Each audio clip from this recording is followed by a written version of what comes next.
మరి తండ్రి విధేయత కలిగినటువంటి మనస్సులని మాకు అనుగ్రహించుమని కూడా వేడుకుంటూ, సాతాను యొక్క ప్రతిక్రియని ఈ సమయంలో లయపరచుమని, మీకే సమస్తమైన ఘనత మహిమ ప్రభావములు చెల్లించుకుంటూ, యేసుక్రీస్తుల వారి అతి శ్రేష్టమైన నామంలో, శక్తి కలిగిన పుణ్యమైన నామంలో స్తుతించి ప్రార్థించి వేడుకుంటున్నాము తండ్రి, ఆమేన్.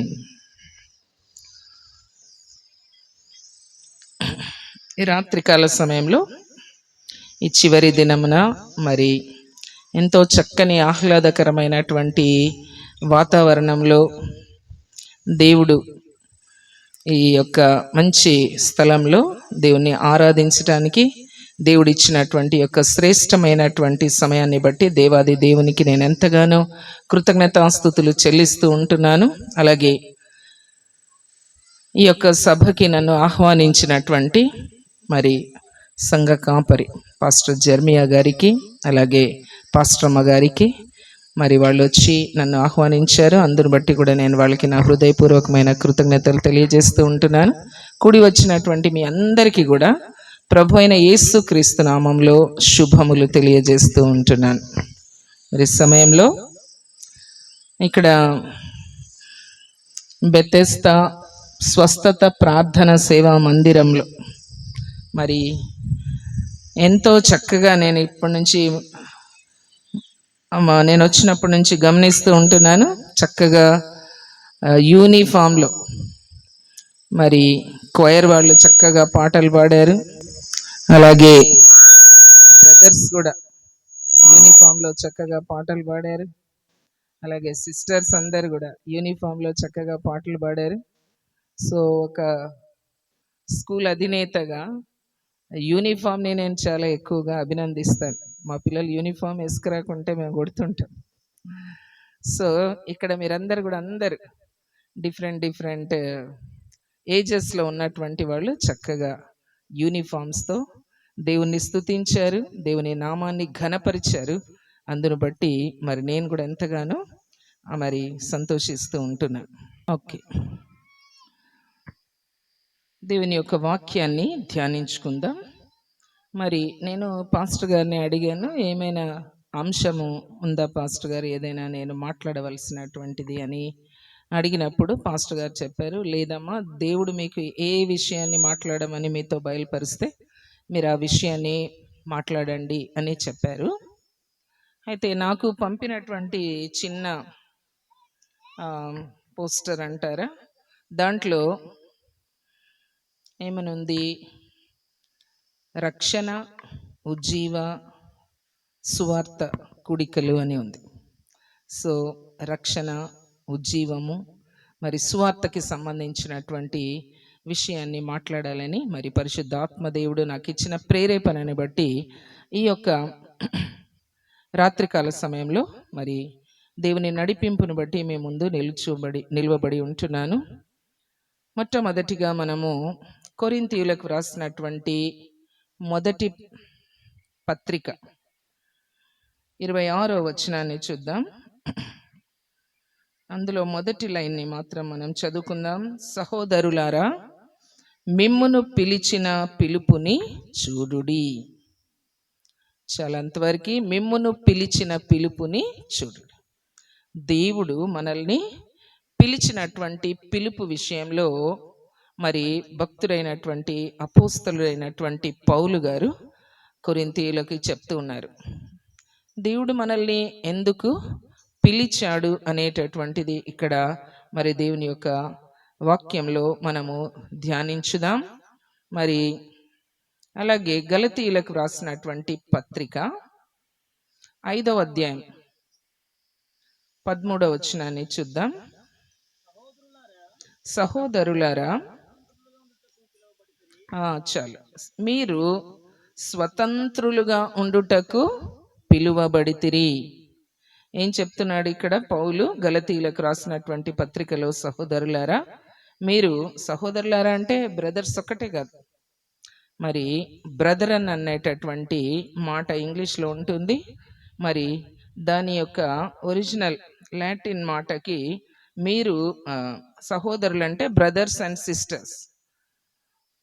సహోదరులు సహోదరీయులు అనేటటువంటి ఏకపదం అక్కడ ఉంటుంది. కాబట్టి అందరికీ చెప్తున్నటువంటి విషయం ఏంటి అంటే, మీరు స్వతంత్రులుగా ఉండుటకు పిలువబడితిరి. మిమ్మును పిలిచిన పిలుపును గూర్చి ఏం చేయమంటున్నాడు? మిమ్మును పిలిచిన పిలుపును చూడండి. దేనికోసం పిలిచాడని వ్రాయబడింది ఇక్కడ? మీరు స్వతంత్రులుగా ఉండుటకు పిలువబడితిరి. స్వాతంత్రం అంటే ఏంటి? మీకు తెలుసా స్వాతంత్రం అంటే? మన దేశంలో కూడా మనం ఒక దినాన్ని స్వాతంత్ర దినోత్సవంగా జరుపుకుంటాం కదా. ఎప్పుడు? ఆగస్టు 15. ఎందుకని ఆ దినాన్ని ఎందుకు అప్పుడు మనం జరుపుకోవాలి? చాలా గ్రాండ్గా ఉదయాన్నే మనం రెడీ అయ్యొచ్చి జెండా ఎగురవేసి స్కూల్ అంతా ఎంతో బాగా అలంకరించి మనం ఎంతో గంభీరంగా ఆ యొక్క కార్యక్రమాన్ని మనం సెలబ్రేట్ చేస్తాం కదా. ఎందుకోసమని చేస్తూ ఉన్నాం? మనకు ఆ రోజున స్వాతంత్రం వచ్చింది. ఏ సంవత్సరంలో వచ్చింది? 48 కాదు, 1947. 1947వ సంవత్సరంలో మనకి స్వాతంత్రం వచ్చింది. అంటే ఏంటి స్వాతంత్రం అంటే? అంతకు మునుపు మరి మనకి స్వాతంత్రం లేదా? ఉందా లేదా? లేదు కదా. ఎందుకని లేదు?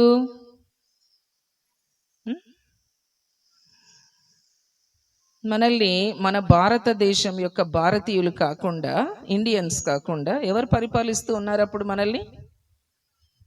బ్రిటిషర్స్ కదా. బ్రిటిష్ వాళ్ళు పరిపాలిస్తున్నారు. ఆ బ్రిటిష్ ఎక్కడ ఉంటుందంటే బ్రిటన్ అంటారు, యూరప్ ఖండంలో ఉంటుంది. అది ఒక దేశం. బ్రిటన్ అనే దేశం నుండి వచ్చినారు కాబట్టి వాళ్ళని బ్రిటిషర్స్ అంటారు. మరి వాళ్ళు ఆ తెల్లవాళ్ళు మనల్ని పరిపాలిస్తూ ఉండినారు. సో 200 సంవత్సరాలు వాళ్ళు అలాగా మనల్ని పరిపాలించినప్పుడు మనము వాళ్ళకి ఎలాగా ఉంటిమి? దాసులుగా ఉంటిమి. దాస్యములో ఉన్నాం. స్లేవరీ అంటారు కదా. మనం వాళ్ళకి దాస్యములో ఉన్నాం. అంతా వాళ్ళ పెత్తనమే, వాళ్ళ మాటనే, వాళ్ళ పరిపాలననే. వాళ్ళు ఎలా చెప్తే మనం అలాగా నడుచుకోవాలి. మనకంటూ ఒక సొంత అభిప్రాయం ఏది కూడా లేకుండింది. మనకి దాన్నే మనం ఏమన్నాం? స్వాతంత్రం లేదు మనకప్పుడు. మనకి స్వేచ్ఛ లేదు. మనం ఏం చేయాలన్నా కూడా మనం ఏం చేయలేనటువంటి వారు.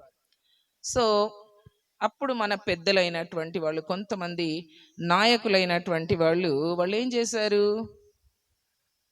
ఇలా బాగుంది, మంచిగా ఉంది, ఇలానే ఉండిపోదాం అనుకున్నారా? వాళ్ళు అలానే దాస్యంలోనే బాగుందిలే, ఏదో ఒకట్లే, ఈ బతుకు ఇంతేలే అని అనుకున్నారా? అనుకోలేదు. వాళ్ళు ఏం చేశారు? ఆ దాస్యం నుండి విముక్తి పొందాలని ఎన్నో పోరాటాలు చేశారు కదా. ఎంతో మంది ప్రాణాలు అర్పించారు. మరి ఎంతో మంది తమ ప్రాణాలని త్యాగం చేశారు. ఎన్నో ఉద్యమాలని చేశారు కదా. ఎంతో మంది తిరుగుబాటు చేశారు. ఎలాగైనా సరే చివరికి ఆ యొక్క బ్రిటిషర్స్ అందరినీ కూడా వాళ్ళు వెళ్ళగొట్టి మన దేశం నుంచి వెళ్ళిపోవాలని వాళ్ళ మీద ఒత్తిడి తీసుకుని వచ్చి చివరికి 1947వ సంవత్సరం ఆగస్టు 15వ తేదీన మనం ఏం తెచ్చుకున్నాం? స్వాతంత్రం కదా. సరే, స్వాతంత్రం తెచ్చుకున్న తర్వాత మళ్ళా బ్రిటిష్ వాళ్ళు వచ్చి ఇప్పుడు మనల్ని పరిపాలిస్తారా? లేదు కదా. అయిపోయింది. అది అప్పటితో అయిపోయింది. Chapter close. అక్కడికి మనం ఇంకా ఇప్పటికీ కూడా మనం ఏమైనా దాస్యంలో ఉన్నామా? దాసులుగా ఉన్నామా? స్లేవరీలో ఉన్నామా? లేదు కదా. అలాగా లేము. స్వాతంత్రం వచ్చింది కాబట్టి మనందరం కూడా ఆ విషయాన్ని బట్టి సంతోషిస్తూ ఉంటున్నాం. అయితే బైబిల్లో కూడా ఒక స్వాతంత్రాన్ని గురించి వ్రాయబడింది. ఏంటి ఆ స్వాతంత్రం అని మనం చూసినట్లయితే, మరి దేవుడు మనల్ని ఎందుకోసం, ఎలాంటి స్వాతంత్రం ఇవ్వటానికి పిలుస్తున్నారు అంటే, మరి గలతీయులకు రాసినటువంటి పత్రిక 4వ అధ్యాయంలో చూడండి.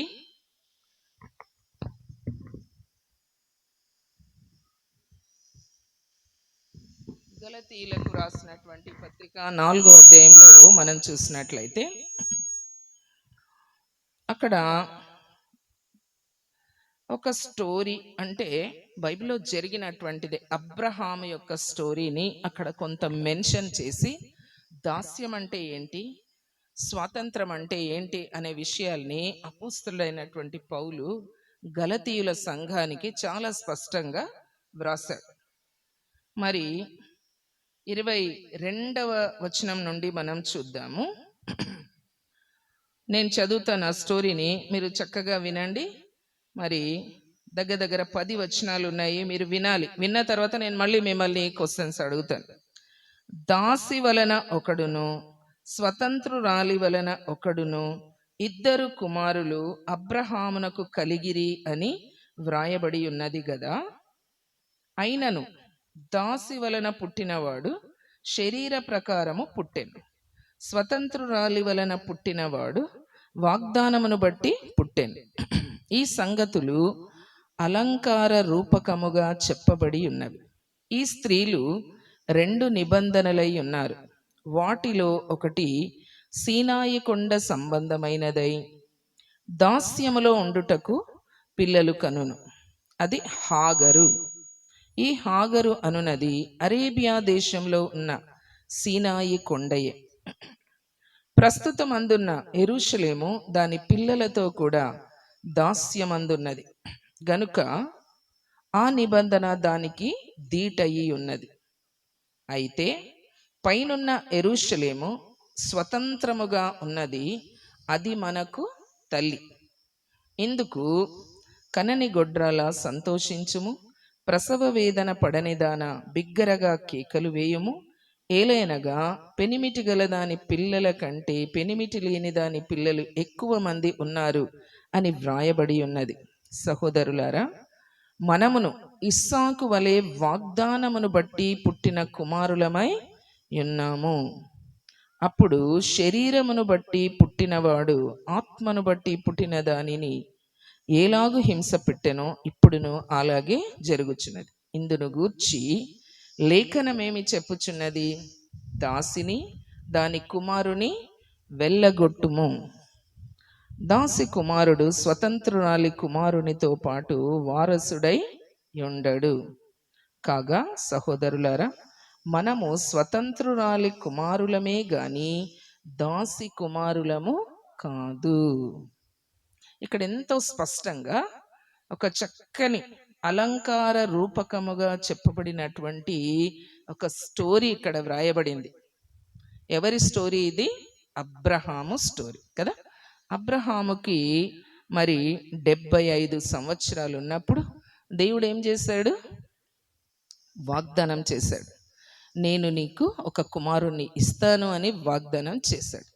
అబ్రహాముకి, షారాకి ఆ వాగ్దానాన్ని చేశాడు. అయితే మరి ఎందుని బట్టో మనము చెప్పలేము, కానీ ఒకవేళ వారి యొక్క షారా యొక్క అవిశ్వాసము మరి ఏ కారణాన్ని బట్టో దేవుడు ఆలస్యం చేశాడు. చెప్పిన వెంటనే ఆ కుమారుణ్ణి అనుగ్రహించలేదు. 1 సంవత్సరం అయిపోయింది, 2, 3, 4, 5, 10 సంవత్సరాలు, 12 సంవత్సరాలు, 15 సంవత్సరాలు, అలాగ లేట్ అయిపోయింది. దేవుడు ఇస్తా అన్నాడు కానీ ఇవ్వలేదు. కాబట్టి వీళ్ళు ఏమి చేశారంటే శరీరానుసారముగా ఆలోచించారు. దేవుడు చెప్పాడు కానీ ఇవ్వడం లేదు. సో దానికి వీళ్ళు ఇంకొక అర్థాన్ని తీసుకొని మరి షారా యొక్క తొందరపాటు ఏమో కానీ అయితే ఏమని చెప్పింది షారా? నా దాసి అయినటువంటి హాగరు ద్వారా మనం సంతానాన్ని పొందుదాము అని చెప్పి సలహా ఇచ్చి, అది మనిషి యొక్క స్వంత సలహా కదా. మనకందరికీ కూడా ఆ స్టోరీ తెలుసు. అయితే అలాగా పుట్టినటువంటి కుమారుడు మనకి తెలుసు. ఆ స్టోరీలో ఎప్పుడైతే హాగరు గర్భవతి అయిందో అప్పటి నుంచి కూడా షారాని చాలా హీనంగా చూడటం మొదలుపెట్టింది. వాళ్ళిద్దరికి అప్పటి నుంచే పడకుండా అయిపోయింది కదా.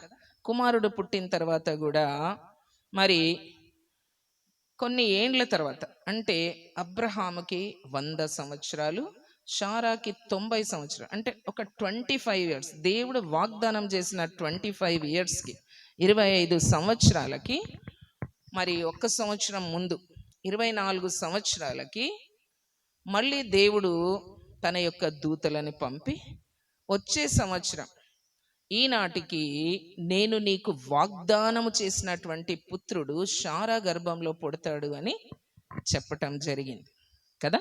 అప్పుడు శారా ఆ విషయాన్ని నమ్మలేదు, నవ్వింది.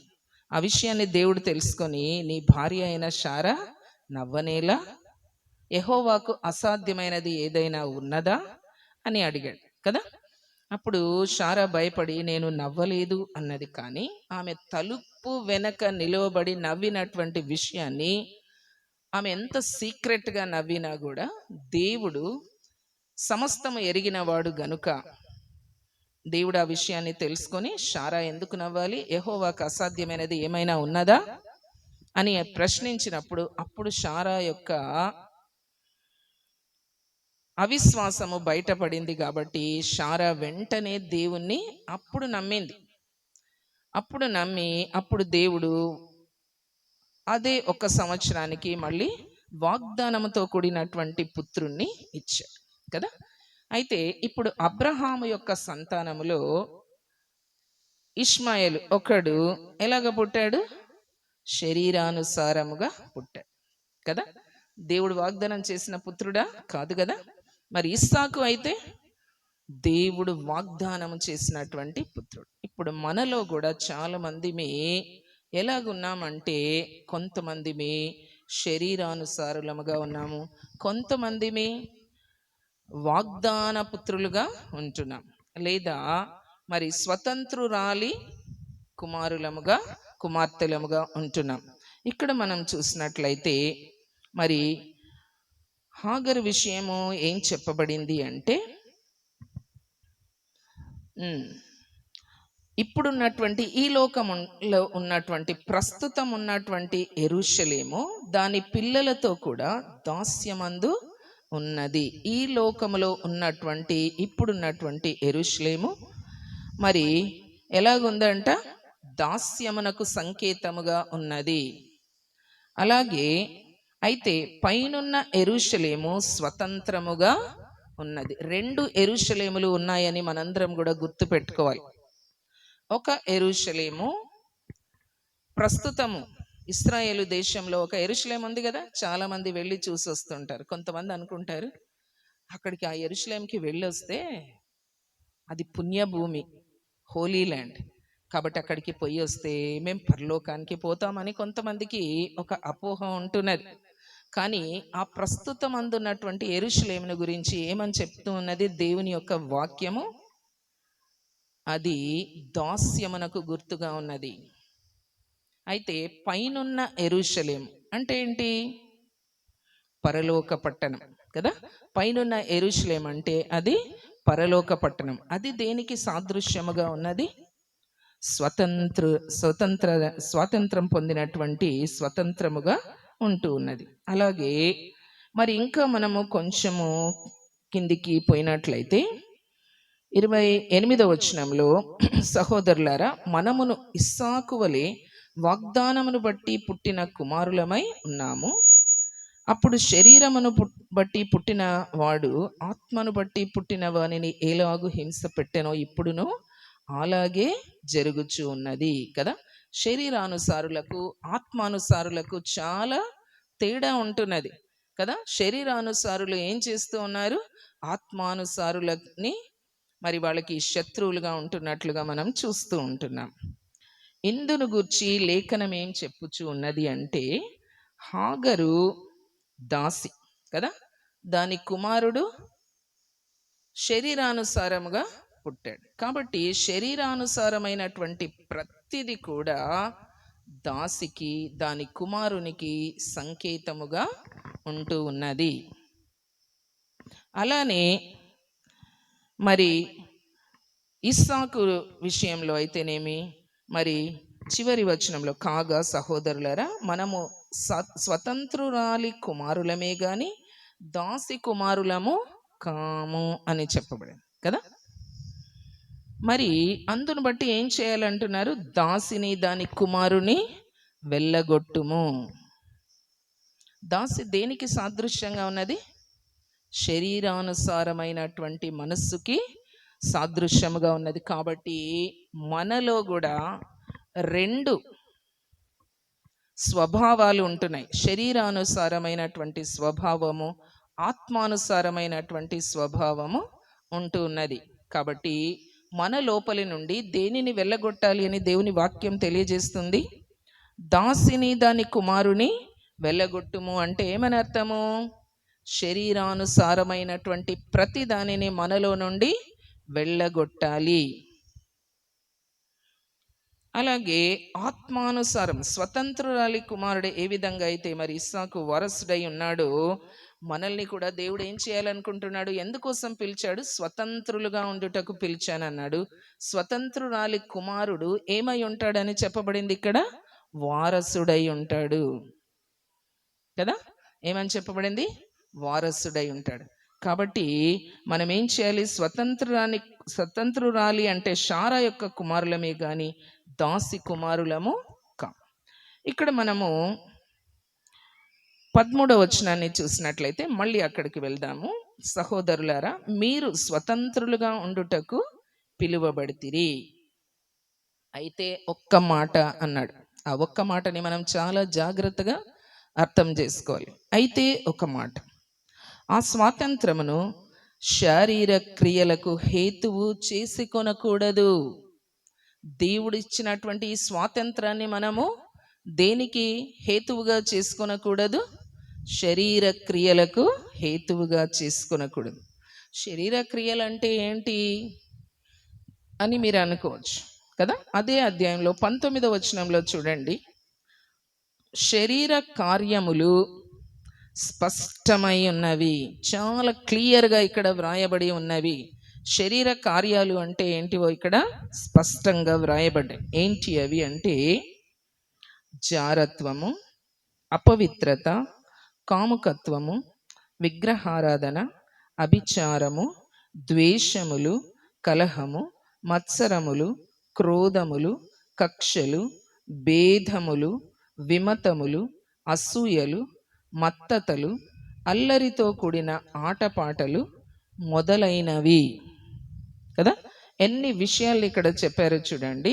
శరీర కార్యములకు హేతువు చేసును. అవును, నాకు స్వాతంత్రం ఉంది కాబట్టి నేను ఏమైనా చేయొచ్చు అనుకుంటారు. చాలామంది కూడా స్వేచ్ఛని కోరుకుంటారు కదా. పిల్లలు ముఖ్యంగా యవన దశలో ఉన్నటువంటి పిల్లలు దేని కోరుకుంటారు? They want to have freedom. ఏంటి? అన్నిటికీ నన్ను అక్కడికి వెళ్ళొద్దంటూ, ఇక్కడికి వెళ్ళొద్దంటూ, అలా చేయొద్దంటూ, ఇలా చేయొద్దంటూ, అట్లా చూడకూడదంటారు, ఇట్లా చేయకూడదు అంటారు. చాలా రిస్ట్రిక్షన్స్ పెడితే వాళ్ళకి ఇష్టం ఉంటుందా? ఇష్టం ఉండదు కదా. అలాంటి రిస్ట్రిక్షన్స్ వాళ్ళకి ఇష్టం ఉండదు. వాళ్ళకి చాలా ఫ్రీడమ్ కావాలి కదా. ఎక్కడికి వెళ్ళినా వాళ్ళని ఏమనకూడదు, ఫోన్లో ఎవరితో మాట్లాడినా ఏమనకూడదు కదా, ఫోన్ ఎంతసేపు చూసినా ఏమనకూడదు, ఎలాంటి పనులు ఏం చేసినా కూడా ఏమీ అనకూడదు అని చెప్పేసి మరి అనుకుంటారు. కాబట్టి మనం ఇక్కడ చూసినట్లయితే చూడండి, స్వేచ్ఛ ఉంది కదా అని ఏం చేయకూడదంట? శరీర క్రియలను హేతువుగా అంటే ఒక అవకాశంగా మనము చేసుకోకూడదు. దేవుడు స్వాతంత్రం ఇచ్చాడు కదా, కాబట్టి నేను ఏమైనా చెయ్యొచ్చు అని అనుకోకూడదు అంటున్నాడు. ఎలాంటి విషయాలలో? శరీర కార్యముల విషయాలలో. God has not given us freedom. దేవుడు మనకి అలాంటి విషయాలకి స్వాతంత్రం ఇవ్వలేదు. ప్రతి ఒక్కరు తెలుసుకోవాలి, శరీర క్రియలకు దేవుడు మనకు స్వాతంత్రం ఇవ్వలేదు. ఎందుకంటే అది శరీర క్రియలు దేనికి సాదృశ్యంగా ఉన్నాయి? దాసికి సాదృశ్యంగా ఉన్నాయి, హాగరుకి సాదృశ్యంగా ఉన్నాయి, మరి ప్రస్తుతం అందున్నటువంటి యెరూషలేముకి సాదృశ్యంగా ఉంటూ ఉన్నాయి. కాబట్టి అలాంటి క్రియలను మనము చెయ్యకూడదు. శరీర సంబంధమైనటువంటి ప్రతి క్రియను మనము ఏం చేయమంటున్నారు? దాసిని దాని కుమారుని వెళ్ళగొట్టుమంటే ఇక్కడ చెప్పినటువంటి ఈ శరీర క్రియలన్నిటినీ కూడా మనలో ఏ ఒక్కటి ఉన్నా వాటన్నిటిని మనం ఏం చేయాలి? వెళ్ళగొట్టాలి, నిర్దాక్షిణ్యంగా వెళ్ళగొట్టాలి కదా. శారా చెప్పింది, ఆ దాసి కుమారుడు నా పిల్లోని చూసి మరి ఇస్సాకుని చూసి నవ్వారని చెప్పేసి చాలా స్ట్రిక్ట్ వార్నింగ్ ఇచ్చింది. అబ్రహాంకి చాలా స్ట్రిక్ట్ వార్నింగ్ ఇచ్చింది. ఏమని? దీన్ని వెళ్ళగొట్టు, ఇది నేను కలిసి ఉండటానికి వీల్లేదు, దాసి దాని కుమారుణ్ణి వెళ్ళగొట్టుమని నిర్దాక్షిణ్యముగా చెప్పి వెళ్ళగొట్టింది. కొన్నిసార్లు మన మానవ ఆలోచన దృష్టిలో అయ్యో పాపం అని అనుకుంటారు. మరి అయ్యో పాపం అనుకోవడానికి ఇక్కడ వీల్లేదు. ఎందుకంటే మరి ఇక్కడ ఒక అలంకార ప్రాయముగా వ్రాయబడింది. దేని గురించి వ్రాయబడిందంటే శరీరానుసారమైనటువంటి క్రియలకి గుర్తుగా వ్రాయబడింది. కాబట్టి నిర్దాక్షిణ్యంగా వెళ్ళగొట్టాల్సిందే. అబ్రహాము ఎలాగైతే నిర్దాక్షిణ్యంగా తీసుకొని వెళ్ళి అరేబియా ఎడారిలో వదిలేసి వచ్చాడో, అలాగా మనలో ఉండేటటువంటి ప్రతి విధమైనటువంటి శరీర కార్యమును, శరీర క్రియలను మనము వదిలేసేయాలి. అలాంటివి మనం ఇంకా చూసినట్లయితే, ఇంకా కొన్ని క్రియల్ని మనం చూసినట్లయితే రోమీలకు రాసిన పత్రిక 1వ అధ్యాయంలో కూడా అలాంటివి మనకి కనిపిస్తూ ఉంటాయి. 28వ వచనంలో, 1వ అధ్యాయం 28వ వచనంలో కూడా చాలా విషయాలు అక్కడ వ్రాయబడ్డాయి. మరియు వారు తమ మనస్సులో దేవునికి చోటియనొల్లకపోయిరి గనుక చేయరాని కార్యములు, శరీర కార్యములు చేయుటకు దేవుడు భ్రష్ట మనస్సుకు వారిని అప్పగించెను. అట్టి వారు ఏమేం చేస్తారని చూడండి, సమస్తమైన దుర్నీతి చేతను, దుష్టత్వము చేతను, లోభము చేతను, ఈర్ష్య చేతను నిండుకొని మత్సరము, నరహత్య, కలహము, కపటము, వైరమను వాటితో నిండిన వారై కొండెగాండ్రును, అపవాదకులను, దేవద్వేషులను, హింసకులను, అహంకారులను, బింకములాడువారును, చెడ్డవాటిని కల్పించువారును, తల్లిదండ్రులకు అవిధేయులను, అవివేకులను, మాట తప్పువారును, అనురాగరహితులను, నిర్దయులను ఐరి. ఇట్టి కార్యములను అభ్యసించువారు మరణమునకు తగినవారు అని చెప్పబడింది. చూడండి, ఇలాంటి కార్యములు చేసేటటువంటి వారు ఏమని చెప్పబడింది? మరణమునకు తగినవారు అని చెప్పబడింది కదా. కాబట్టి శరీరానుసారమైనటువంటి మనస్సు మనకు దేనిని తీసుకొని వస్తుంది అని మనం చూసినట్లయితే, రోమీలకు రాసినటువంటి పత్రిక 8వ అధ్యాయంలో చూడండి, ఎప్పుడు కూడా శరీరానికి మరియు ఆత్మకి పోరాటం అనేటటువంటిదే ఉంటుంది. అది గలతీలకు రాసినటువంటి 5వ అధ్యాయంలో కూడా 16-17 వచనాల్లో కూడా ఏమని చెప్పబడుతుందంటే, నేను చెప్పునదేమనగా ఆత్మానుసారముగా నడుచుకొనుడి, అప్పుడు మీరు శరీరేచ్ఛను నెరవేర్చరు. శరీరము ఆత్మకును, ఆత్మ శరీరమునకును విరోధముగా అపేక్షించును. మన లోపల రెండు ఉంటాయి, శరీరానుసారమైన మనస్సు, ఆత్మానుసారమైనటువంటి మనస్సు. మనం ఇక్కడ దేవుని వాక్యం వింటూ ఉన్నప్పుడు మనకంతా ఏం చేయాలనిపిస్తుంది? దేవుని మాట వినాలి, దేవుని వాక్యాన్ని అనుసరించాలి అని అనిపిస్తుంది. కానీ ఇక్కడ నుంచి వెళ్ళిపోయినప్పుడు మళ్ళీ ఏమనిపిస్తుంది? శరీరానుసారమైనటువంటి మనస్సు చేత లాగబడుతూ ఉన్నారు, ఈడవబడుతూ ఉంటూ ఉన్నారు కదా. ఇవి ఒకదానికొకటి వ్యతిరేకముగా ఉన్నవి గనుక మీరేమి నిశ్చయింతురో వాటిని చెయ్యలేకపోతూ ఉంటున్నారు. నేను చాలాసార్లు దేవుని మాట వినాలి వినాలి అని అనుకుంటున్నాను, కానీ వినలేకపోతున్నాను అని చాలామంది చెప్తూ ఉంటారు కదా. ప్రతి ఒక్కరిలో ఆ యొక్క పోరాటం ఉంటుంది. ఎప్పుడు కానీ దేవుని పనినే చేయాలి, దేవుడు ఇష్టపడినటువంటి వాటినే చేయాలి, దేవుడు మెచ్చినటువంటి వాటిని మనం చేయాలి అని మనము అనుకుంటాం, కానీ అలాగా చేయలేకపోతూ ఉంటున్నాం.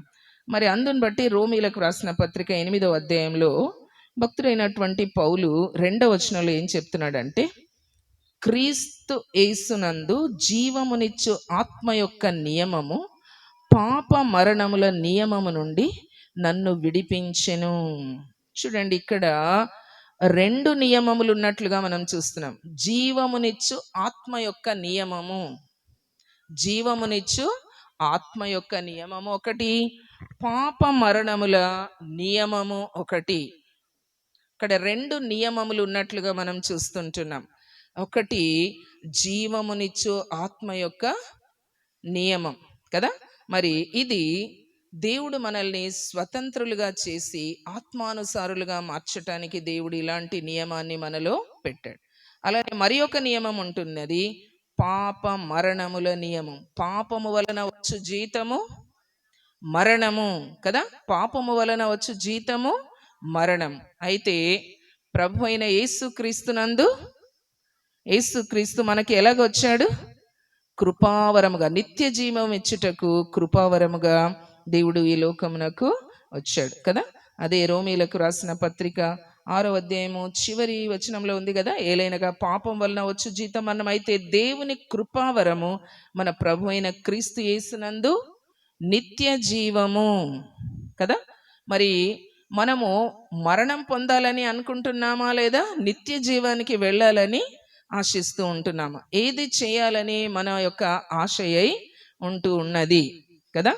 మరి ఆత్మానుసారమైనటువంటి మనస్సు గలతీయులకు రాసినటువంటి పత్రిక 5వ అధ్యాయం 22వ వచనంలో మనం చూస్తే అక్కడ ఎలాంటి పరిశుద్ధాత్ముడు మనలో ఎలాగ ఫలించాలి అని అనుకుంటాడు. ఆత్మానుసారమైన మనసులో ఏమేమి ఉంటాయి అని చెప్పబడింది అక్కడ.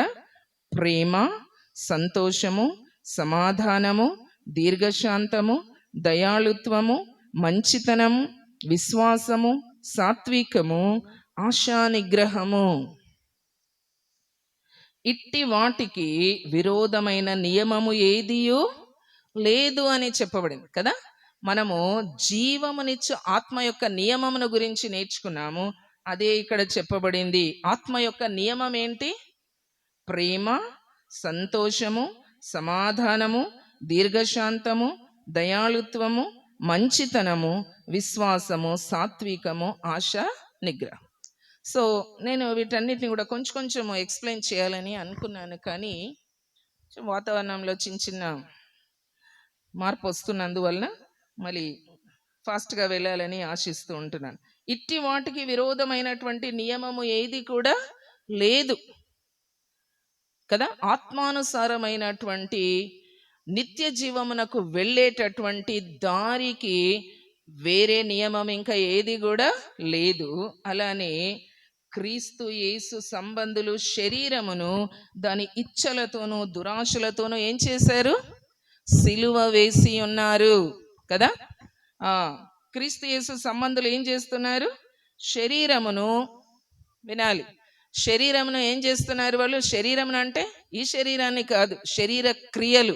ఇందాక మనం చదువుకున్నాం కదా, అవేవనగా జారత్వం, అపవిత్రత, కాముకత్వం, విగ్రహారాధన, అభివాదము కదా, ద్వేషములు, కలహములు, మత్సరములు, క్రోధములు, కక్షలు, భేదములు, విమతములు, అసూయలు, మత్తతలు, అల్లరితో కూడిన ఆటపాటలు, ఇలాంటి వాటన్నిటిని కూడా క్రీస్తు యేసు సంబంధులు, వినాలి, క్రీస్తు యేసు సంబంధులు ఏం చేశారు? ఏం చేశారు? సిలువ వేశారు అని రాయబడింది. దాని శరీరమును దాని ఇచ్చలతోనూ దురాశలతోనూ ఏం చేస్తూ ఉన్నారు? సిలువ వేస్తూ ఉంటున్నారు కదా. ప్రభు అయిన యేసు క్రీస్తుల వారు మరి సిలువలో పాపమును జయించారు కదా. మరి అందువల్లనే యేసు రక్తము కార్చిన, ప్రభుల వారు సిలువలో కార్చినటువంటి రక్తము మరి ఎంతగా మనల్ని ఆశీర్వదించింది. యేసు రక్తము ప్రతి పాపము నుండి మనలను పవిత్రులనుగా చేయి. అలాగే మనం చూసినట్లయితే మరి యేసు ప్రభుల వారు మనకి ఇలాంటి స్వాతంత్రం ఇవ్వాలని, మనల్ని ఇలాగా రక్షించుకోవాలని ప్రభుల వారు ఎంతగానో ఆశిస్తూ ఆయన చాలా సార్లు ఏం చేశాడంట చూడండి. మత్తయి సువార్త 23వ అధ్యాయము 37వ వచనం మధ్యలో చూసినట్లయితే, కోడి తన పిల్లలను రెక్కల క్రిందికి ఎలాగూ చేర్చుకొనునో అలాగే నేనును నీ పిల్లలను ఎన్నో మారులు చేర్చుకొనవలెనని ఉంటిని, కానీ మీరు ఒల్లకపోతిరి అని చెప్పబడింది కదా. దేవుని యొక్క ప్రేమను గురించి యేసు ప్రభుల వారు ఏం చెప్తున్నారండి? కోడి తన పిల్లలను రెక్కల క్రిందికి ఎలాగో చేర్చుకొనునో అలాగే నేనును నీ పిల్లలను ఎన్నో మార్లు, సో మెనీ టైమ్స్, చాలా సార్లు చేర్చుకొనవలెనని ఉంటిని, కానీ మీరు ఏమన్నారు? నో అన్నారు, ఒల్లకపోతిరి అని చెప్పబడింది. అంటే మరి కోళ్ళ సంగతి మీకు తెలిసే ఉంటుంది కదా.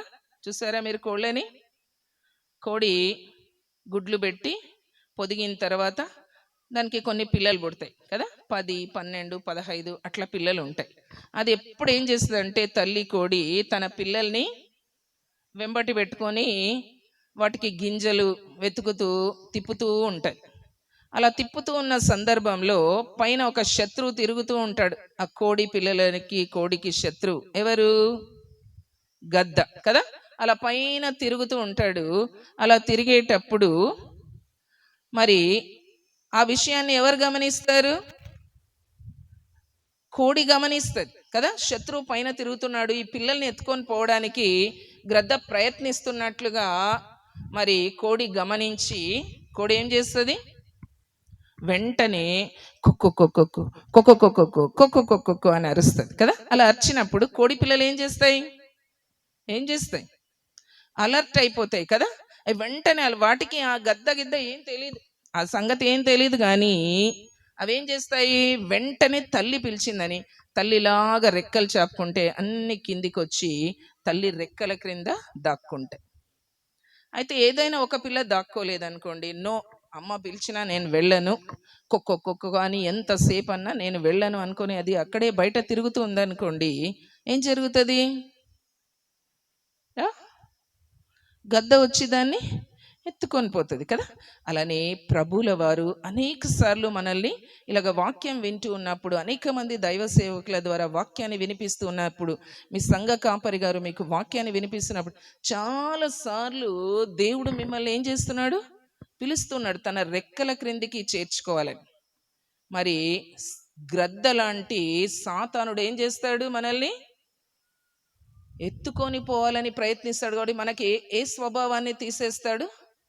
లోబడే స్వభావాన్ని మనలో నుండి తీసేసి లోబడనొల్లని వారుగా ఒల్లకపోతిరి, వద్దు, నేను ఇక్కడనే దూరం ఉండి, నేను ఇక్కడనే మరి రెక్కల క్రిందికి రాకుండా ఇక్కడే దూరంగా ఉండి నేను మరి గింజల్ని వెతుకుతూ ఉంటాను అని అనుకుంటే అదేమైపోతుంది? తన జీవితం ఏమైపోతుంది?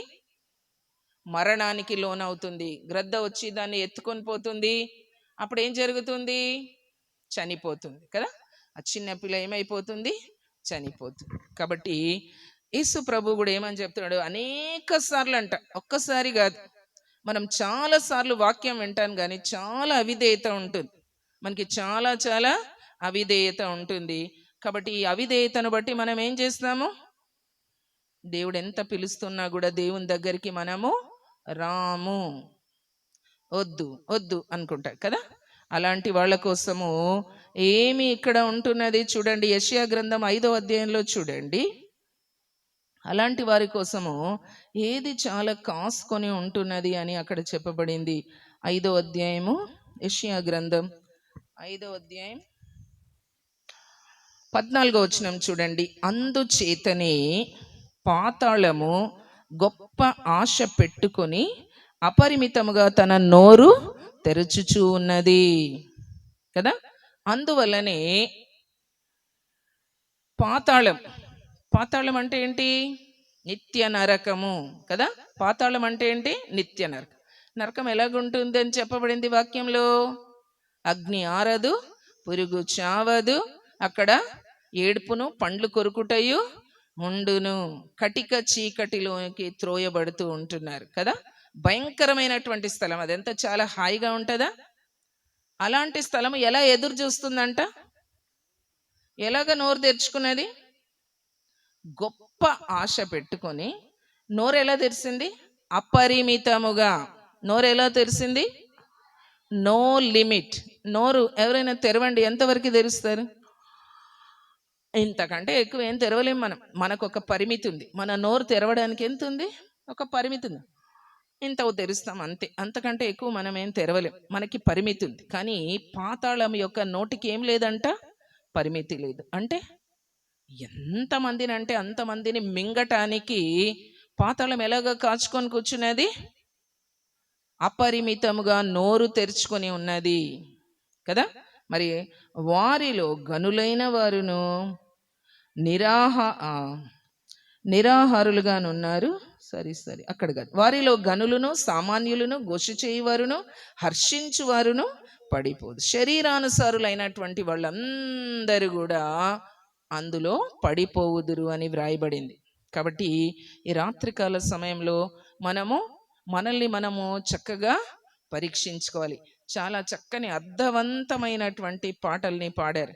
ఈవెన్ మరి వర్షిప్ చేసేటప్పుడు పాస్టర్ అమ్మగారు కూడా కదా, ఎన్నో సంవత్సరాలు నన్ను దాటిపోవచ్చున్నాయి కానీ జీవితంలో ఏమీ కూడా మార్పు లేదు. కాబట్టి మరణం సమీపిస్తూ ఉంటే కొంతమంది అయినా అలాగ అడుగుతున్నారు, ఇంకా కొంచెం కాలం టైం యేసయ్యా నేను మారతానంటున్నారు. కొంతమంది అలాగే అది కూడా అడగడం లేదు. అది కూడా అడగకుండా హాయిగా ఏ మాత్రం చీమ గుడ్డిన ఫీలింగ్ కూడా లేకుండా ఉంటున్నారు కదా. ఏది ఏమవుతుందని కూడా వాళ్ళు ఆలోచించడం లేదు. చనిపోయిన తర్వాత ఏం జరుగుతుందని కూడా ఆలోచించడం లేదు. సో ఒకటే శరీరానుసారమైనటువంటి మనస్సుతో వాళ్ళు జీవిస్తూనే ఉన్నారు. వస్తున్నారు పోతున్నారు కానీ ఏం జరుగుతుంది అనేటటువంటి విషయాన్ని వాళ్ళు ఆలోచించడం లేదు కదా. మరి దేవుని ప్రేమ అయితే ఏం చేసింది? మన కొరకు దేవుని ప్రేమ ఏం చేసింది? యోహాను సువార్త 3వ అధ్యాయం 16వ వచనంలో ఏమని చెప్పబడింది? దేవుడు లోకమును ఎంతో ప్రేమించాడు. ఇంకా అది నో లిమిట్, దానికి ఏ మాత్రం కూడా లిమిట్ లేదు కదా. పాతాళానికేమో పాపుల్ని తీసుకొని వెళ్ళటానికి లిమిట్ లేకుంటే దేవుడు కూడా లిమిట్లెస్ ప్రేమతో మనల్ని ప్రేమిస్తూ అందుకొరకు ఏం చేశాడు? తన అద్వితీయ కుమారునిగా పుట్టిన వాని యందు విశ్వాసముంచు ప్రతి వాడును నశించిపోకుండా నిత్య జీవము పొందటానికి తన కుమారుని అనుగ్రహించాడు కదా. మరి చూడండి, మనకి నిత్య జీవము ఇవ్వాలి అనేటటువంటిది దేవుని యొక్క ప్రణాళిక అయి ఉంటున్నది, దేవుని యొక్క సంకల్పమై ఉంటున్నది. కాబట్టి మనలో ఏ ఒక్కరం కూడా నిర్లక్ష్యంగా ఉండటానికి వీలుందా? వీల్లేదు. అలాగున్నామంటే సాతానుడు మనల్ని ఎత్తుకొని పోయి పాతాళంలో వేస్తాడు. కాబట్టి దేవుని యొక్క సంకల్పం ఏమై ఉంటున్నది? నిత్య జీవమునకు మనల్ని తీసుకొని వెళ్ళాలని. కాబట్టి ప్రతి ఒక్కళ్ళం కూడా మనం ఆలోచించాలి, ఈ రాత్రికాల సమయంలో నిత్య జీవానికి వెళ్దామా లేదంటే పాతాళానికి వెళ్దామా? ఎలాంటి స్థితిని మనం కోరుకోవాలి? నిత్య జీవమునకు వెళ్ళాలి. కాబట్టి మన మనసులో మన హృదయంలో మనము శరీరానుసారమైనటువంటి క్రియలకి చోటు ఇవ్వకూడదు కదా. ఆ క్రియలు చివరికి మనల్ని ఎక్కడికి తీసుకొని పోతాయి? పాతాళమునకు తీసుకొని పోతాయి కదా. మరి అవన్నీ కూడా మరి మన హృదయంలో నుండి బయటికి వస్తూ ఉంటున్నాయి. అవన్నీ కూడా మనల్ని మరి నాశనమునకు నడుపుతూ ఉన్నట్లుగా మనం చూస్తూ ఉంటున్నాం. కాబట్టి ఇప్పుడు అక్కడ మనం చదివినటువంటి వాక్య భాగంలో వాటినన్నిటిని కూడా ఏం చేయాలని వ్రాయబడింది? దాసిని దాని కుమారుని వెళ్ళగొట్టాలి, నిర్దాక్షిణ్యముగా వాటిని వెళ్ళగొట్టాలి. దాసి దాని కుమారుడు అంటే ఏంటి? శరీర క్రియలు కదా.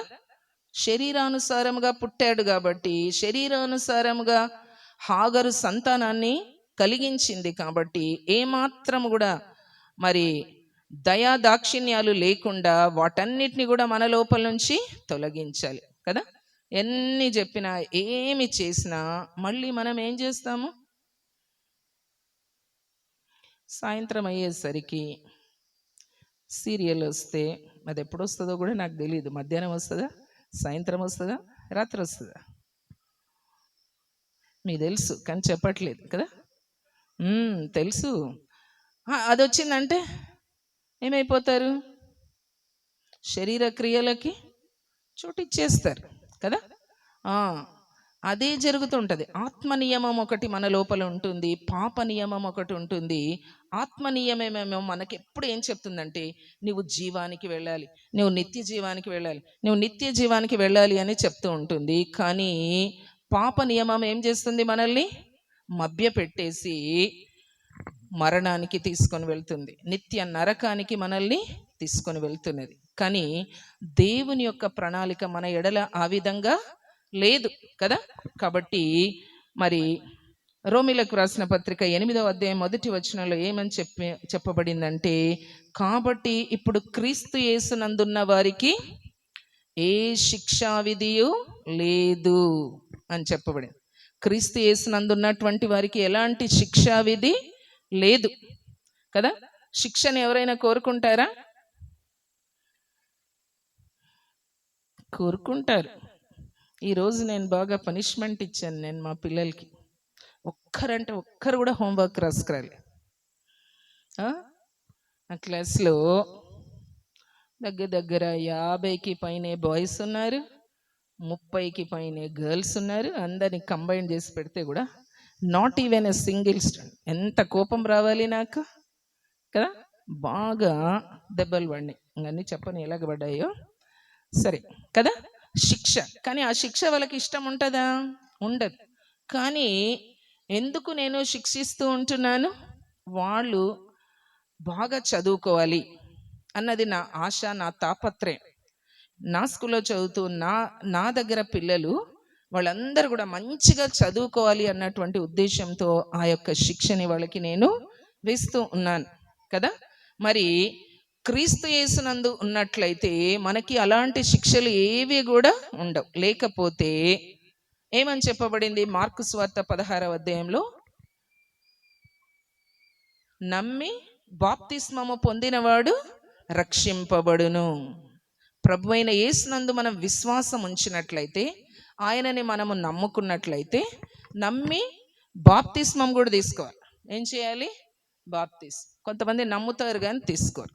కొంతమంది నమ్మకుండానే పెళ్ళి వచ్చింది అని చెప్పేసి డ్రమ్ము తెచ్చి డ్రమ్ము నిండా నీళ్ళు నింపి ముంచి పడేస్తూ ఉంటారు కదా.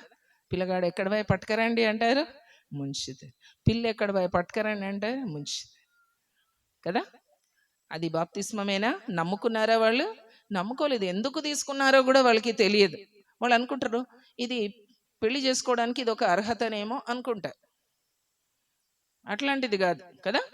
ప్రభు అయిన యేసునందు మనము విశ్వాసం ఉంచి, ఆయనే నా యొక్క నిజమైన రక్షకుడు, ఈ పాపముల నుండి, నా పాపముల నుండి నన్ను విమోచించటానికి నా కొరకు ఈ లోకానికి వచ్చాడు, నా కొరకు రక్షకుడుగా ఈ లోకంలో జన్మించాడు, మరి నా కొరకు ఆయన సిలువలో మరణించాడు, తన యొక్క రక్తాన్ని నా కొరకు కార్చాడు, ఆయన పొందిన గాయముల చేత నాకు స్వస్థత కలుగుతుంది, ఆయన కార్చిన రక్తంలో నేను కడగబడితే నేను పవిత్రపరచబడతాను అని మనము ఎప్పుడైతే మన పాపములను మనము ఒప్పుకొనిన ఎడల, యేసు ప్రభు నమ్మదగినవాడు, నీతిమంతుడు గనుక ఆయన మన పాపములను క్షమించి సమస్తమైన దుర్నీతి నుండి మనలను పవిత్రులనుగా చేయును. అది రక్షణ అంటే. అర్థమైందా? అక్కడ బడి ఊరికే మునిగినామంటే కాదు. ఇవన్నీ తెలుసుకున్న తర్వాత నమ్మి బాప్తిస్మం పొందాలి. నమ్మకుండా బాప్తిస్మం పొందకూడదు. నమ్మి బాప్తిస్మం పొందిన వాళ్ళు అప్పుడు రక్షింపబడతారు అని చెప్పడు. కాబట్టి నమ్మిన తర్వాత బాప్తిస్మం తీసుకోవాలి. నమ్మకుండా బాప్తిస్మం తీసుకున్నా, నమ్మి కూడా కొంతమంది బాప్తిస్మం తీసుకోకుంటే కూడా యేసయ్య చెప్పినటువంటి మాట ప్రకారము వాళ్ళు కూడా రక్షణలోనికి రారు కదా. కాబట్టి నమ్మని వానికి ఏం చేయబడుతుందని చెప్పబడింది? మరి అక్కడ శిక్ష విధింపబడును కదా. నమ్మి బాప్తిస్మం పొందినవాడు రక్షింపబడును, నమ్మని వానికి శిక్ష విధింపబడును కదా. ఆ శిక్షని నిత్య నరకము, నిత్య మరణం కదా. అక్కడికి వెళ్ళిన తర్వాత బయటికి వచ్చేటటువంటి దారే లేదు. ఇంకా ఏ రకంగా కూడా మనం అక్కడి నుంచి బయటికి రావటానికి వెళ్ళేది కదా. మరి ధనవంతుడు లాజరు కథలో కదా, ధనవంతుడు ఎంతో హ్యాపీగా ఏం చేస్తూ ఉన్నాడు? అన్ని భోగాలని, అన్ని సుఖాలని అనుభవిస్తూ చాలా హ్యాపీగా దేవుణ్ణి ఏమాత్రం కూడా తలుచుకోకుండా జీవించాడు. లాజర్ అయితే అతని బల్ల మీద నుండి పడిన రొట్టె ముక్కల్ని తింటూ, మరి ఎంతో కురుపులతోటి, ఎంతో మరి చాలా దుర్భరమైనటువంటి స్థితిలో ఉంటూ ఏమయ్యాడు? లాజరు చనిపోయాడు. అయితే దేవదూతలు వచ్చి అతన్ని తీసుకొని పోయి ఎక్కడ పెట్టారు? అబ్రహాము రొమ్మున ఆనుకోవడానికి అక్కడ అబ్రహాము కుడి పార్శ్వమున కూర్చోబెట్టారు. అలాగే ధనవంతుడు కూడా చనిపోయాడు. ధనవంతుడు చనిపోయినప్పుడు అతడు ఎక్కడికి కొనిపోబడ్డాడు? పాతాళమునకు కొనిపోబడ్డాడు కదా. అక్కడ భయంకరమైనటువంటి ఆ స్థితిని తట్టుకోలేక అలాగ కన్నులు ఎత్తి చూస్తే పైన ఎవరు కనిపించారు ధనవంతునికి? లాజరు అబ్రహాము రొమ్మున ఆనుకొని హాయిగా ఉన్నాడు. ఆ పరలోక రాజ్యంలో కష్టం ఉండదు, కన్నీరు ఉండదు, దుఃఖం ఉండదు, బాధ ఉండదు, శ్రమ ఉండదు కదా. మరి అక్కడంతా కూడా సంతోషం. అలాంటి స్థితిలో లాజర్ని చూసి గుర్తుపట్టాడు. అరే వీడే కదా అక్కడ నా టేబుల్ దగ్గర నుంచి ఏమైనా రొట్టె ముక్కలు పడితే ఏరుకొని తినేవాడు అని గుర్తుపట్టి, అబ్రహాము తండ్రి, కొంచెం లాజర్ చేత నాకు కనీసం ఒక చిటికెన వేలుతో అయినా ఒక్క డ్రాప్ ఇట్లా వాటర్ వేయించు అని అడిగాడు కదా. అంత భయంకరమైనటువంటి పరిస్థితి, నోరు ఎండుకొని పోయేటటువంటి పరిస్థితి. అలాంటి పరిస్థితిలో అడిగినప్పుడు ఓకే అన్నాడా? అబ్రహాము గారు ఓకే అన్నారా? నో. అలాంటిది ఇప్పుడు ఏమీ కూడా ప్రయోజనం లేదు. ఎప్పుడు నమ్ముకోవాలి? ఎప్పుడు? ఈ లోకంలో ఉన్నప్పుడే, సమయం ఉన్నప్పుడే కదా. ఇదే అనుకూల సమయము, ఇదే రక్షణ దినం. ఈ రోజే. మళ్ళీ ఇలాంటి రోజు వస్తుందో రాదో మనకి తెలియదు. ఎన్నో రోజులు వచ్చాయి కదా, ఎన్నో సంవత్సరాలు దాటిపోవచ్చున్నాయి, కానీ ఏమీ కూడా మార్పు లేదు. ఇప్పుడు మరణం దగ్గరకు వచ్చేసరికి మరి రాసినటువంటి పాట ఏంటి? ఇంకా కొంచెం సమయమేమో నా బ్రతుకు మర్చుకుంటాను అని అడిగినటువంటి పాటని మనం విన్నాం కదా. మరి అందరికీ అలాంటి సమయం దొరుకుతుందో లేదో మనకైతే తెలియదు కదా. ఆ ధనవంతునికి మాత్రం అలాంటిది ఏమీ కూడా రిపెంటెన్స్ కానీ పశ్చాత్తాపం కానీ అలా ఏది కానీ లేకుండింది కాబట్టి అక్కడికి వెళ్ళాడు. మరి అక్కడి నుంచి ఏమని అడిగాడు? సరే, నా బతికేదో ఇట్లా అయిపోయింది, కనీసం నా సహోదరులు ఇంకా భూమి మీద బ్రతికే ఉన్నారు, వాళ్ళ దగ్గరికి ఆ లాజర్ని పంపించమని అడిగాడు కదా. అప్పుడు ఓకే అన్నాడా అక్కడ దేవుడు? అది కూడా నో అన్నాడు. అక్కడ చాలా మంది ఉన్నారు చెప్పేవాళ్ళు కదా. మరి అంత అయిపోయిన తర్వాత మనకు సామెత చెప్తారు, చేతులు గాలిన తర్వాత ఆకులు పట్టుకొని లాభం లేదు అంటారు కదా. మనం చనిపోయి పాతాళానికి పోయిన తర్వాత మనం ఏమీ కూడా చేయలేం. అలా అక్కడ మనం ఏం మార్పు చెందాలన్నా కూడా ఏమి కూడా ప్రయోజనము ఉండదు. కాబట్టి ఇక్కడ ఉన్నప్పుడే, సమయం ఉన్నప్పుడే మనం ఏం చేయాలి? రక్షణ పొందుకోవాలి. శరీరానుసారమైన క్రియలన్నిటినీ కూడా మనము వెళ్ళగొట్టేసేయాలి. మన లోపల నుంచి ఏం చేయాలి? వాటన్నిటినీ కూడా వెళ్ళగొట్టాలి. మరి ఎన్నో ఉంటున్నాయి శరీరానుసారమైనటువంటి క్రియలు. కొన్ని ఇప్పుడు లేటెస్ట్గా వచ్చినటువంటివి అంటే అవి కూడా వీటికి సాధనాలే అనుకోండి కదా. ఈ సెల్ ఫోన్లలో మనం చూసే విషయాలు, టీవీలలో చూసే విషయాలు, మరి అలాంటి వాటన్నిటిని కూడా ఏవైతే చూస్తూ ఉంటారో అవే వాటినే తలస్తూ ఉంటాయి. తలలో వచ్చే తలంపులు వాటినే తలస్తూ ఉంటాయి. కాబట్టి అలాంటివి ఎన్నో కూడా జరుగుతూ ఉంటాయి. అసలు మనుషులు ఎందుకు చనిపోతున్నారో కూడా తెలియదు. ఈరోజు నేను పేపర్లో చదువుతూ ఉంటే అసలుకి అది ఒక సరి అయిన రీజన్గా కూడా ఉండదు. వాళ్ళకి ఒక కొడుకు ఒక కూతురు ఉన్నారు, చిన్నపిల్లలు, 12 ఏళ్ళు 8 ఏళ్ళు అట్లా ఉన్నారు. వాళ్ళ కుమారునికి బాగా జ్వరం వచ్చి మరి హాస్పిటల్లో ట్రీట్మెంట్ ఇచ్చినా కానీ చనిపోయాడు.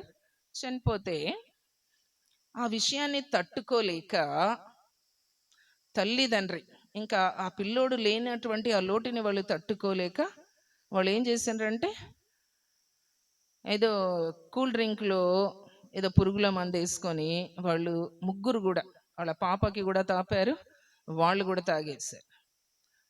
సో ముందు ఆ చిన్న అమ్మాయి కాబట్టి ఆ అమ్మాయి చనిపోయింది, ఆ తర్వాత భార్య చనిపోయింది, కొన్ని గంటలకి భర్త కూడా చనిపోయింది. అసలు మనుషులు ఏం ఆలోచిస్తున్నారో, ఏది పరిష్కారం అనుకుంటున్నారో, అసలు ఏం జరగబోతుంది తర్వాత అనేటటువంటి విషయాలు చాలా మందికి తెలియదు కదా. మనకన్నా దేవుడు ఇలాగా కూర్చోబెట్టి కొన్ని అవకాశాలు ఇస్తూ ఉన్నాడు తెలుసుకోవటానికి. ఏం జరుగుతుంది? What is after death? మరణం అంటే ఏంటి? మరణం తర్వాత ఏం జరుగుతుంది? మనం దేనికోసం ఎదురు చూడాలి? మనకి ఏ నిరీక్షణతో మనం జీవించాలి? నిరీక్షణ లేనటువంటి ఎంతోమంది ఇలాంటి చిన్న చిన్న విషయాలకి ప్రాణాలు తీసేసుకునేటటువంటి వాళ్ళు ఎందరో చూస్తాం. ఎన్నో విషయాల్ని మనం మరి ఈ న్యూస్ ద్వారా వాటి ద్వారా మనం చూస్తూ ఉంటాం. కాబట్టి మరి కనీసం దేవుడు మనకి ఇలాంటి విషయాల్ని ఆలోచించడానికి, కూర్చొని వినటానికి, ఒక మంచి చదివి అర్థం చేసుకోవడానికి ఒక పరిశుద్ధమైన గ్రంథాన్ని మనకి ఇచ్చాడు. ఇలాగ చెప్పేటటువంటి వాళ్ళని మరి పాస్టర్ గారు చిన్న సంఘంలానే కనిపిస్తుంది నాకు, కానీ మరి ఇంత ఖర్చు పెట్టి ఇన్ని లైట్లు, ఇంత మంచిగా స్టేజ్ ఇవన్నీ పెట్టి మరి ఎంత కష్టపడి ఇలాంటి మీటింగ్స్ని కండక్ట్ చేశారు. ఎంత ఆత్మల భారం ఉంటే ఇలాగ చేయాలి కదా. మరి ఆత్మల భారం ఆయనలో ఉన్నది కాబట్టి ఇంత ప్రయాసపడ్డాడు. మనలో కూడా క్రీస్తు ప్రేమను ఎరిగినటువంటి మనందరం కూడా ఏం కలిగి ఉండాలి? ఆత్మల భారం కలిగి ఉండాలి. ఎంతలా కలిగి ఉండాలి అంటే యూదా వ్రాసిన పత్రికలో చూడండి,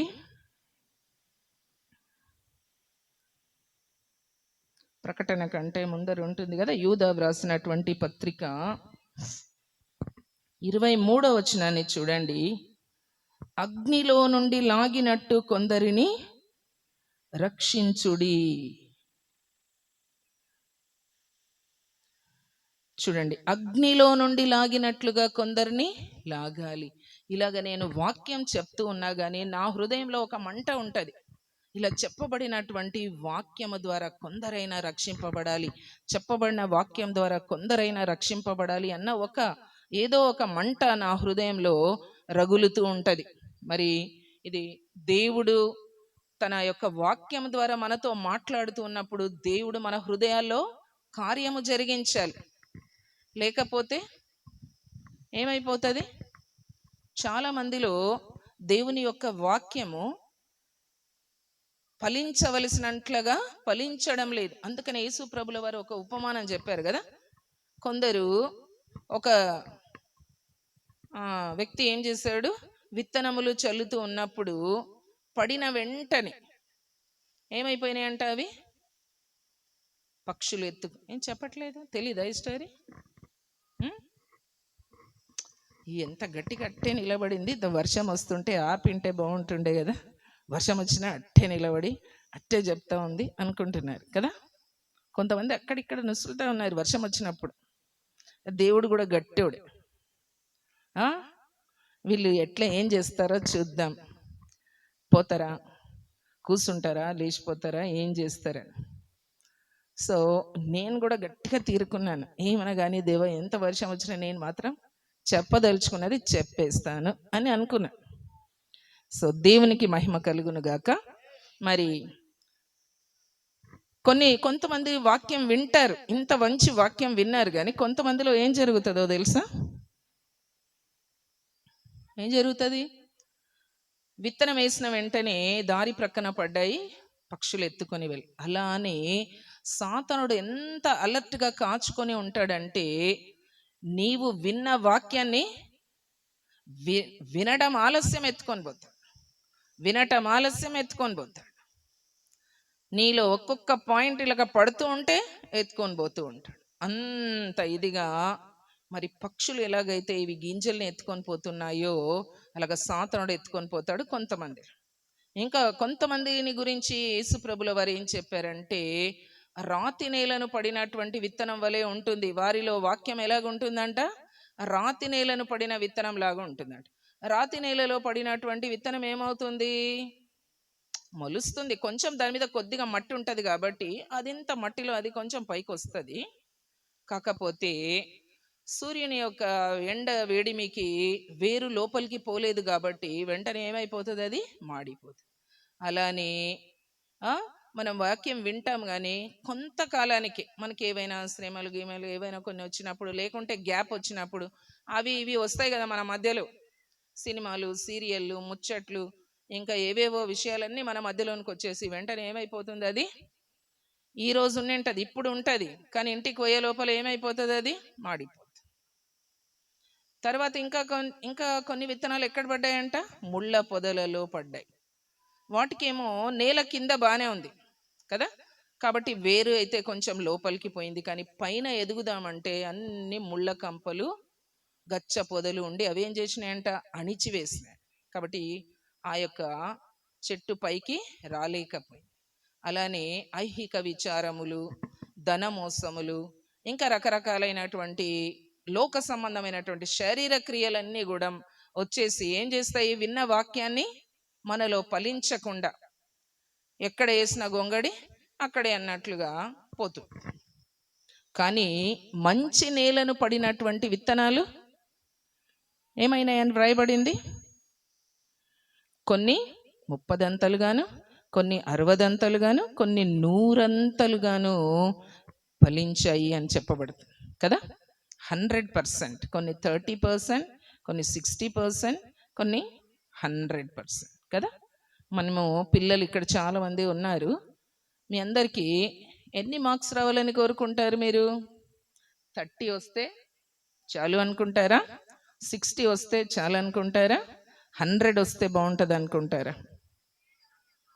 100% మార్క్స్ వస్తే బాగుంటుంది అనుకుంటారు కదా. మరి అలానే మనం కూడా దేవుని యొక్క వాక్యాన్ని ఎలాగ తీసుకోవాలి? 100% తీసుకోవాలి. అది ఫలించాలి. హృదయంలో ఏం కావాలి? అది ఫలించాలి. హృదయం అనేటటువంటిది ఒక క్షేత్రం లాంటిది, ఒక వ్యవసాయ క్షేత్రం లాంటిది. అక్కడ పడినటువంటి ఈ వాక్యము ఏం కావాలి? 100% ఫలించాలి. మేము కూడా కోరుకుంటాం ఏంటి అంటే, మా స్టూడెంట్స్ అందరు ఎంతమంది అయినా ఉండండి, 100% పాస్ కావాలి అని కోరుకుంటాం. 100% మార్క్స్ రావాలి అని కోరుకుంటాం కదా. ఎవరైనా కూడా అలాగ రావాలని కోరుకుంటారు. కాబట్టి వాక్యం విషయంలో కూడా మనం అలానే కోరుకోవాలి. 100% విన్న వాక్యాన్ని 100% మనం ఏం చేయాలి? ఫలింపచేయాలి. మన హృదయంలో 100% వాక్యం ఫలించినప్పుడే. విన్న విషయాలన్నీ నాకు బాగా గుర్తున్నాయి అన్నోళ్ళు చేయొద్దండి. ఇప్పుడు దాకా విన్నటువంటి విషయాలన్నీ నాకు బాగా గుర్తున్నాయి అన్నటువంటి వాళ్ళు, ఈ మా బ్రైట్ స్టార్ స్కూల్ పిల్లలు ఒకటే చేతులు ఎత్తుతున్నారు. వాళ్ళకి భయం, మేడం మళ్ళీ యాడ అడుగుతుందో అని. అలాగ చేస్తూ ఉంటాను. సరిగ్గా విన్నారా లేదా అని చెప్పేసి అడుగుతూ ఉంటాను. కాబట్టి భయంతో చాలా విన్నారు. చాలామందికి సైతానుడు ఏం చేసినాడు? కొన్ని చినుకులు పడేటట్లు చేసి కదా, అటు ఇటు డిస్టర్బెన్స్ అయిపోయింది. కాబట్టి అన్ని విషయాలు విని ఉన్నారో వినలేదో కానీ అయితే నేను చెప్పదలుచుకున్నది ఏంటి అంటే, మరి మనము రక్షింపబడి అగ్నిలో నుండి లాగినట్లుగా కొందరిని లాగాలి, రక్షించాలి. దేవుడు మనల్ని రక్షించటానికి ఎంత గొప్ప త్యాగం చేశాడు. తన అద్వితీయ కుమారుడు, అంటే ఒక్కగానొక్క కుమారుణ్ణి మన కొరకు ఈ లోకానికి పంపించాడు కదా. మరి పంపించి చాలా మంచిగా పుట్టాడా? చాలా మంచి కార్పొరేట్ హాస్పిటల్లో కానీ పుట్టాడా? ఎక్కడ పుట్టాడు? పరలోకం నుండి వచ్చాడు కాబట్టి మంచి హాస్పిటల్లో పుడితే బాగుంటుందని అనుకున్నాడా దేవుడు? అలాగదు. మనకి చాలా దీనత్వం నేర్పించటానికి, హంబుల్నెస్ నేర్పించటానికి యేసు ప్రభు ఎక్కడ పుట్టాడు? పశువుల పాకలో పుట్టాడు. మనలో ఎవరైనా అక్కడ పుట్టారా? అందరూ మంచి మంచి హాస్పిటల్లకు పోయింటారు కదా. మరి యేసు ప్రభు అయితే ఎంతగా తగ్గించుకొని, దేవుడు ఎంత ప్రేమ మన కోసం చూడండి. మనము కూడా ఎంచుకోనటువంటి ప్లేస్ని తన కుమారునికి ఎంచి, అటువంటి ప్లేస్కి తన కుమారుని పంపించి, మనం ఎంచుకోనటువంటి మరణాన్ని ఆయన కోసం ఎంచాడు. మనం ఎంచుకొని జన్మను, మనం ఎంచుకొని మరణాన్ని మన కోసం ఆయన తన కుమారునికి ఇచ్చాడు కదా. సిలువ మరణం, మన వాళ్ళు ఎవరైనా సిలువ మరణాలు పొందారా? ఎవరు పొందలేదు కదా. మనకి ఏమీ కూడా పెద్దగా ఎలాంటి శ్రమలు అటువంటివి, మరి ముఖ్యంగా సౌత్ ఇండియాలో, మన తెలంగాణ ఇటువంటి ప్రాంతాలలో మనకి చాలా దేవుడు ఎంతో స్వేచ్ఛ ఇచ్చాడు. మరి ఇది ఎంతకాలం ఉంటుందో లేదో మనకైతే తెలియదు. పరిస్థితులు కొన్నిసార్లు అనానుకూలంగా కనిపిస్తూ ఉన్నాయి. కానీ మరి మనం ఎలాగ ఉండాలి? ఉన్నటువంటి ఈ కొద్ది సమయాన్ని మనం ఏం చేయాలి? సద్వినియోగం చేసుకొని కొందరినైనా అగ్నిలో నుండి లాగినట్లుగా లాగాలి కదా. మరి పాస్టర్ గారికి ఏమి డబ్బులు గానా ఎక్కువగానే పెట్టారా పాస్టర్ గారు ఇవేమైనా మీటింగ్స్? చూడండి, ఆత్మ లేదమ్మా, డబ్బులు కాదు, ఆత్మల భారము కలిగి కదా. ఏం కలిగి? ఆత్మల భారము కలిగి కొందరినైనా అగ్నిలో నుండి లాగినట్లుగా లాగి రక్షించాలి. అది తాపత్రయం ప్రతి ఒక్కరికి ఉండాలి, అలాంటి తాపత్రయం. మరి దేవుని ప్రేమను తెలుసుకున్నటువంటి మనందరం కూడా ఆ ప్రేమను ఇతరులకి పంచాలి, ఇతరులకి పంచాలి. మరి కొంతమందినన్నా పిలుచుకొచ్చారా మీరు? బాగా యూనిఫామ్ వేసుకున్న వాళ్ళందరూ ఒక జట్టు కట్టినారు, జట్లు కట్టుకున్నారు. వేరే వాళ్ళని పిలుచుకొచ్చారా కదా? మరి కనీసం మనం చెప్పలేకుంటే వేరే వాళ్ళనైనా మనము పిలుచుకొని వచ్చి వాళ్ళకి వాక్యాన్ని వినిపించాలి కదా? చాలా మంది చెప్పడానికి, దేవుని గురించి చెప్పడానికి వాళ్ళు ఏమంటారంటే చెప్పాలని ఉంది కానీ చాలా భయం అవుతుందబ్బా అంటారు. అదే ముచ్చట పెట్టామంటే మాత్రం ఏం భయం కాదు, గంటల తరబడి ముచ్చట పెడతారు. కానీ యేసు ప్రభుని గురించి 2 మాటలు చెప్పడానికి భయం అవుతుంది అంటారు. అది ఏం భయమో మనకు అర్థమే కాదు. ఎందుకు భయము కదా? దేవుని వాక్యం ఏం చెప్తుంది? అగ్నిలో నుండి లాగినట్లుగా కొందరిని లాగాలి. నీ పక్కన కూలికి వచ్చినటువంటి వాళ్ళు కానీ, పనికి వచ్చినటువంటి వాళ్ళు కానీ కదా. మరి ఎంతో మంది మన చుట్టుపక్కల ఎంతో మంది ఉంటున్నారు. మనం వాళ్ళతో ఇంటరాక్ట్ అవుతున్నాం, ఎన్నో విషయాలు మాట్లాడుతున్నాం కాబట్టి, కానీ మనం ఎప్పుడు కూడా యేసు ప్రభుని గురించి వాళ్ళకి కదా, ఒక్కరికి కూడా మనం సువార్త ప్రకటించం. కానీ యేసు ప్రభు మనకిచ్చిన చివరి ఆజ్ఞ ఏంటి? మీరు సర్వలోకమునకు, సర్వ సృష్టికి నా సువార్తని ప్రకటించాలి అన్నాడు. ఎవరు? పాస్టర్ గారా? పాస్టర్ గారు ఒకటేనా? అందరం, ప్రతి ఒక్కరం కదా. ప్రతి ఒక్కరికి కూడా అలాంటి ఆత్మల భారము ఉండాలి. అయ్యగారికి ఉన్నటువంటి ఆత్మల భారం ఉండాలి. ఆయన మేము ఎట్లా పెడతాం మీటింగ్లు, మేమేం చేయగలం అనుకోవచ్చు. సహకరించవచ్చును కదా, ఆర్థికంగా అయినా సహకరించవచ్చును, లేదా ఇంకా ఏవైనా పనులు చేయటం ద్వారా సహకరించవచ్చును, ఇంకా ఏదైనా చేయటం ద్వారా పాస్టర్ గారికి మనము ఇంకా కొంతమందిని పిలుచుకొని రావటం వలన కూడా మనం సహకరించవచ్చు. ఎన్నో రకాలుగా మరి ఎలాగైనా సరే ఏ విధము చేతనైనను కొందరిని రక్షించాలి అన్నటువంటి భారము కలిగి ఉండాలి. అందుకని పౌలు గారు ఏమంటారు? సువార్త ప్రకటించవలసిన భారము నా మీద మోపబడి ఉన్నది. అయ్యో, నేను సువార్తను ప్రకటించకపోయిన ఎడల నాకు శ్రమ అంటాడు కదా. సువార్త ప్రకటించినటువంటి వారి విషయంలో కూడా దేవుడు అదే చెప్తూ ఉన్నాడు. మరి చూడండి, సువార్తను ప్రకటించవలసినటువంటి భారము నా మీద మోపబడి ఉన్నది. ప్రతి ఒక్క క్రైస్తవ విశ్వాసి మీద ఏ భారము మోపబడి ఉన్నది?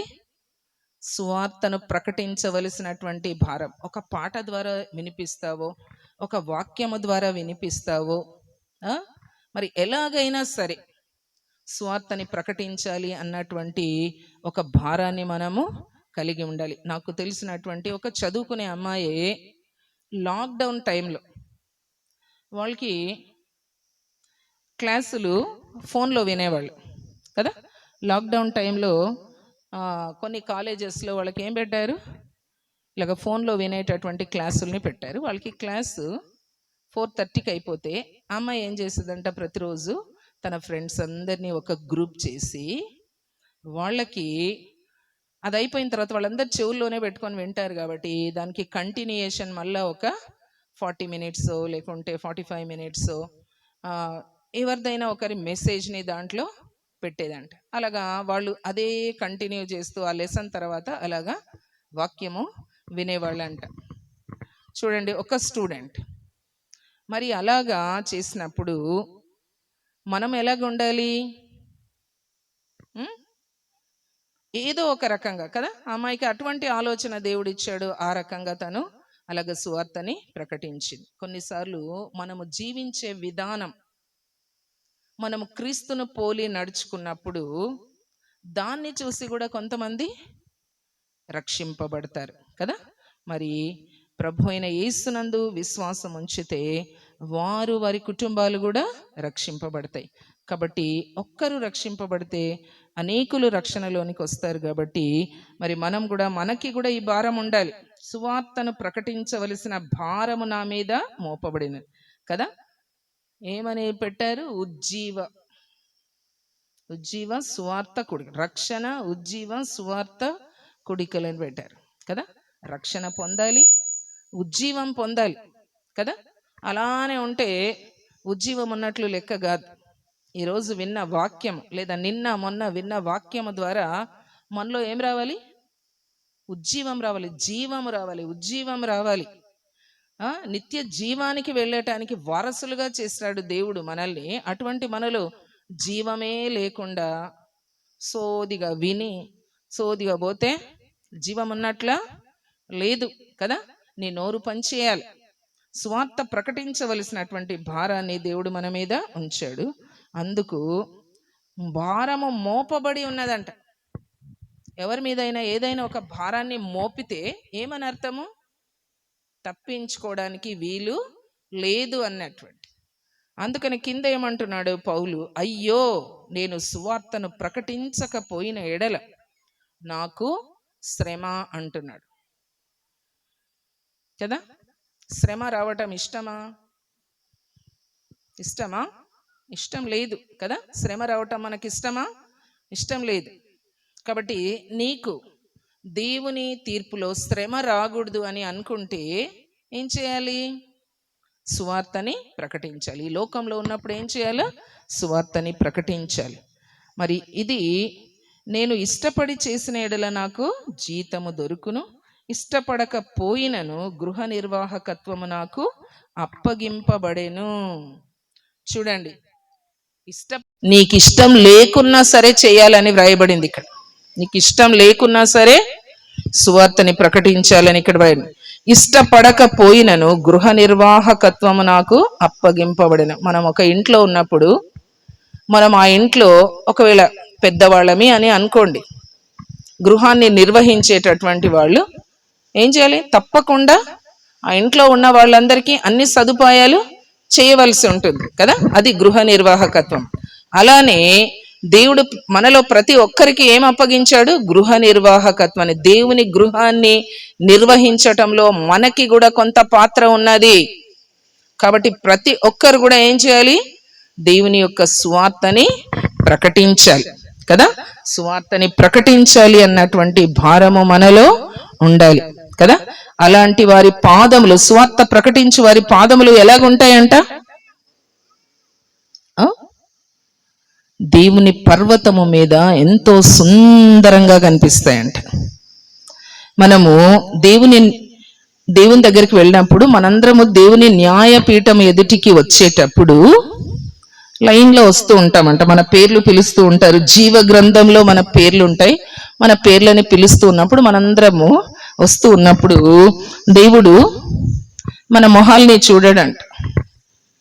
ఆహా, వీళ్ళు ఎంత తెల్లగా ఉన్నారు, ఎంత అందంగా ఉన్నారు, ముక్కు ఎంత బాగుంది, కళ్ళు ఎంత బాగున్నాయి, ఎంత చక్కగా ఉన్నారు, ఎంత హైట్ ఉన్నారు, ఎంత వెయిట్, ఇవేవి చూడడు. దేవుడు ఏం చూస్తాడో తెలుసా? మనం నడిచి వస్తూ ఉంటే పాదములు చూస్తాడు. ఈ పాదములు సువార్త ప్రకటించటానికి ఎంత ప్రయాసపడ్డాయి? నీ పాదములు ఎప్పుడైనా ప్రయాసపడ్డాయా? సువార్త ప్రకటించడానికి మీ పాదములు ఎప్పుడైనా ప్రయాసపడ్డాయా? దేవుడు చూసేది నీ పాదములు. నీ పాదములతో నీవు ఎన్ని చోట్లకి నీవు సువార్త ప్రకటించటానికి వెళ్ళావు? ఆలోచిస్తున్నారా? దేవుని న్యాయపీఠము ఎదుట మనము నడుస్తూ వస్తున్నప్పుడు మన దేవుడు చూసేది మొట్టమొదట ఏంటి? పాదములు. ఆ తర్వాత మన చేతుల్ని చూస్తాడంట. చేతుల్లో మనం ఏం తేవాలని దేవుడు ఆశిస్తూ ఉంటున్నాడు? కొన్ని ఆత్మలనైనా తీసుకొని రావాలి కదా. కొన్ని ఆత్మలనైనా ప్రభు దగ్గరికి తీసుకొని రావాలి. నీ చేతుల్లో కొన్ని ఆత్మలు ఉన్నాయా? మరి ఈ రోజున ప్రభు మనల్ని పిలిస్తే కదా, పాటలో ఏముంది? నా బ్రతుకు మార్చుకోవడానికి నాకు టైం అంటున్నాడు, కానీ బ్రతుకొక్కటే మార్చుకుంటే సరిపోదు. ఇంకా ఏముండాలి?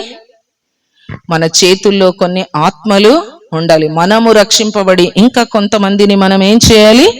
రక్షించాలి. అలాంటి బాధ్యత దేవుడు మనకి పెట్టాడు కదా. అందుకనే ఒక భక్తుడు రాస్తాడు, నాకు తెలుగులో ఆ పాట అంతగా రాదు కానీ ఇంగ్లీష్లో అయితే, Must I go an empty-handed? Must I meet my Savior so?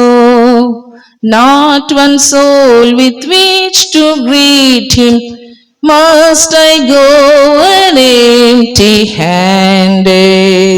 Savior అంటే రక్షకుని, నా రక్షకుని ఎదుర్కోవడానికి ఒట్టి చేతులతో, ఎంటీ హ్యాండ్స్ అంటే ఒట్టి చేతులతో నేను ఎలాగా వెళ్ళగలను అని భక్తుడు పాట రాశాడు. మనము మన రక్షకుణ్ణి ఎదుర్కోవడానికి వెళ్ళినప్పుడు ఒట్టి చేతులతో వెళ్తే ఏ బహుమానం ఉంటుంది? దేవుడు అనేకమైన బహుమానాలను మన కోసము సిద్ధపరిచి ఉన్నాడు. అందుకే భక్తుడైనటువంటి పౌలు ఏమంటాడు?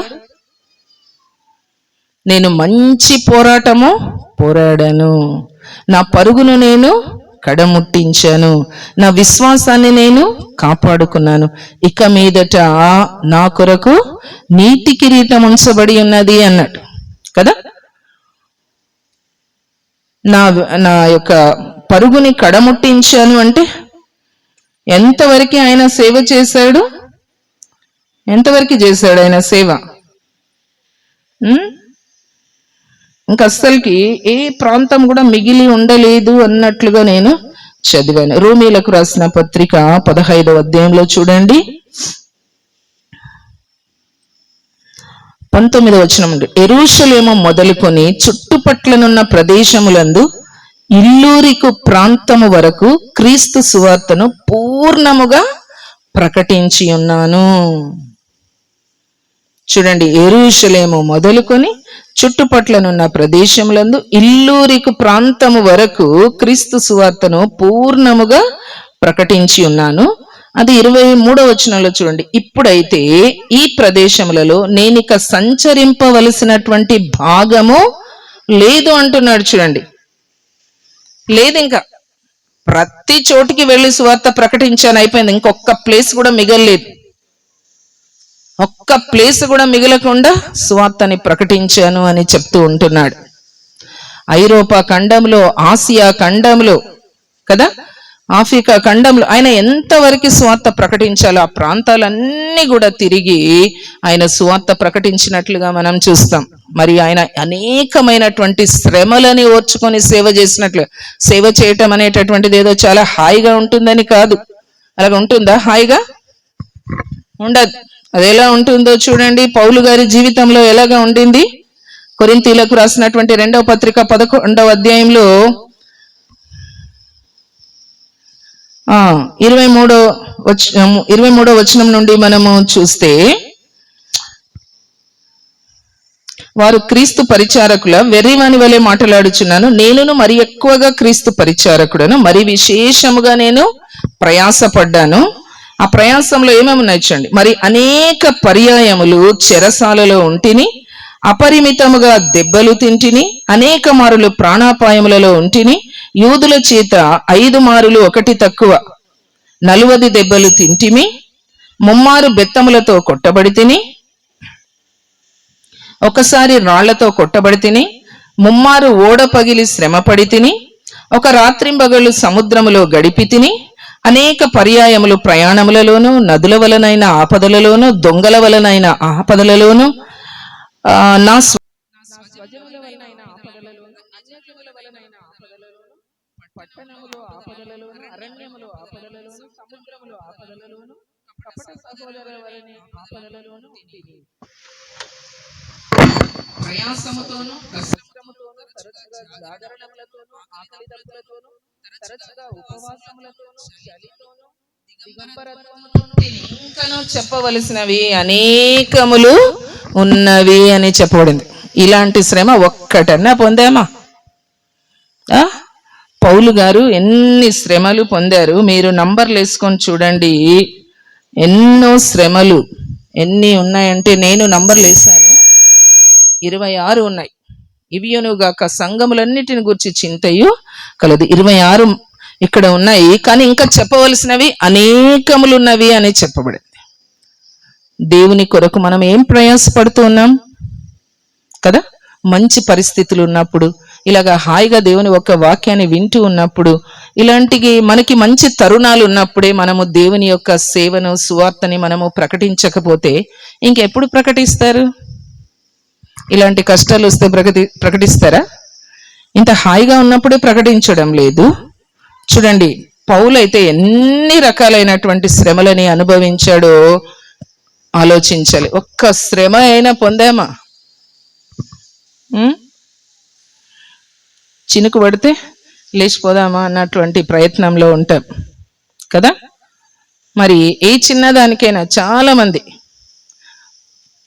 ఎందుకమ్మా రాలేదు మీటింగ్ అంటే ఏం చెప్తారు పాస్టర్ గారు? రాత్రిపూట సార్, రాత్రిపూట రాలేమంటారు కదా. రాత్రిపూట ఎక్కడ ఊరా? పెళ్ళేనండి. మధ్యరాత్రి 12 వరకు కూడా ఆ లారీ కోసం కూర్చొని ఆ లారీలో ఇరుక్కొని ఎంత కష్టమైనా సరే, వర్షం పడుతున్నా సరే పోతారు కదా. ఇలాంటి మీటింగ్కి మాత్రం రమ్మంటే ఏవో సాకులు చెప్తూ ఉంటారు, ఎన్నెన్నో సాకులు చెప్తూ ఉంటారు కదా.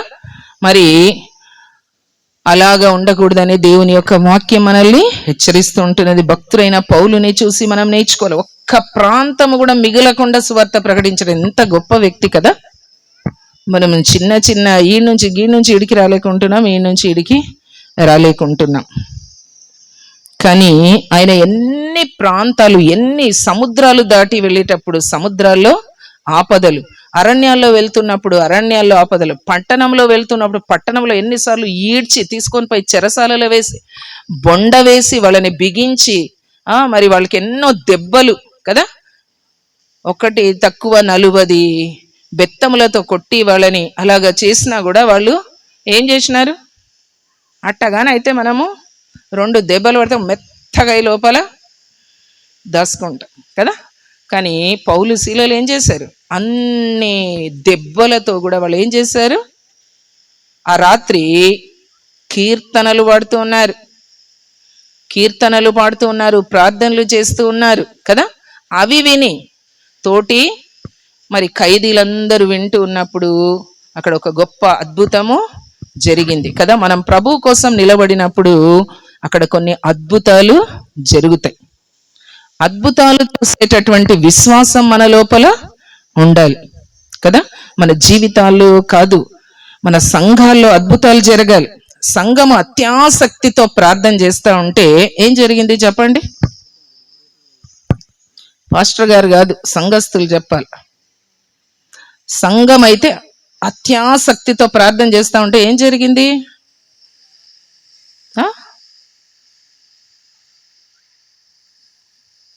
పేతురు చెరసాల నుండి బయటికి వచ్చాడు. బాగా చదవాలి, వాక్యం చదవాలి.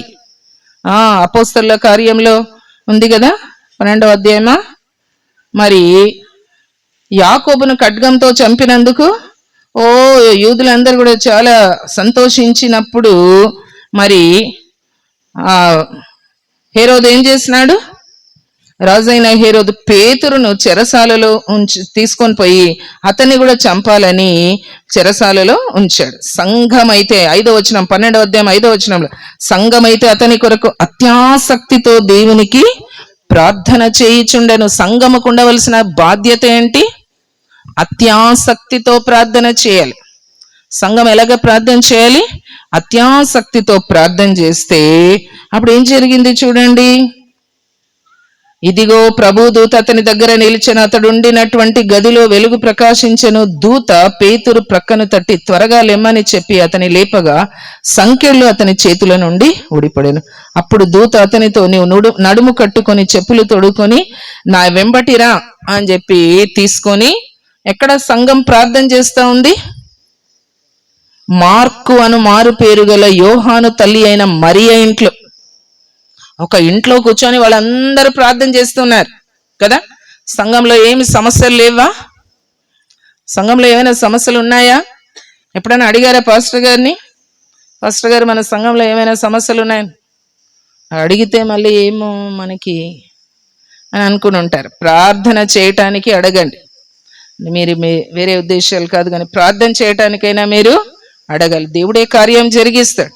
ప్రార్థన చేయాలి. సంఘము అత్యాసక్తితో ఎలాగ ప్రార్థన చేశారంటే, వాళ్ళు చేసినామంటే చేసినాం అన్నట్లు కాదు, అత్యాసక్తితో ఓవర్ జీల్ తోటి చేశారు. వాళ్ళు ఎక్కువైనటువంటి ఆసక్తితో చేసినప్పుడు మరి అక్కడికి మరి దేవుడు అతన్ని తీసుకొని అక్కడికి వెళ్ళాడు. కొన్నిసార్లు మనం ప్రార్థన చేస్తుంటాం కానీ మనలో విశ్వాసము ఉండదు. ఇక్కడ కూడా ఈ సంఘం వీళ్ళు ఈమె ఇంట్లో, తల్లి అయిన మరియ ఇంట్లో ప్రార్థన చేస్తూ ఉన్నారు. కానీ అక్కడ పేతురు వచ్చి తలుపు తట్టినప్పుడు ఎవరు వచ్చారు తలుపు తెరవడానికి? అదన్నా చెప్పండి. మళ్ళీ పాస్టర్ గారి క్విజ్ మార్క్స్ అన్నీ కూడా పాస్టర్ గారికి. ఇక్కడ ఎందుకు ఒక్కరు కూడా చెప్తలేరు ఈ స్టోరీస్? మీరు ఎప్పుడు వినలేదా? విన్నారా? చెప్పండి మరి. పేతురు మరి ఆ అర్ధరాత్రి వేళ వచ్చి తలుపు తడుతూ ఉంటే ఎవరికి శబ్దం వినిపించింది? పేరేంటి? చిన్న అమ్మాయి పేరు రోదే కదా.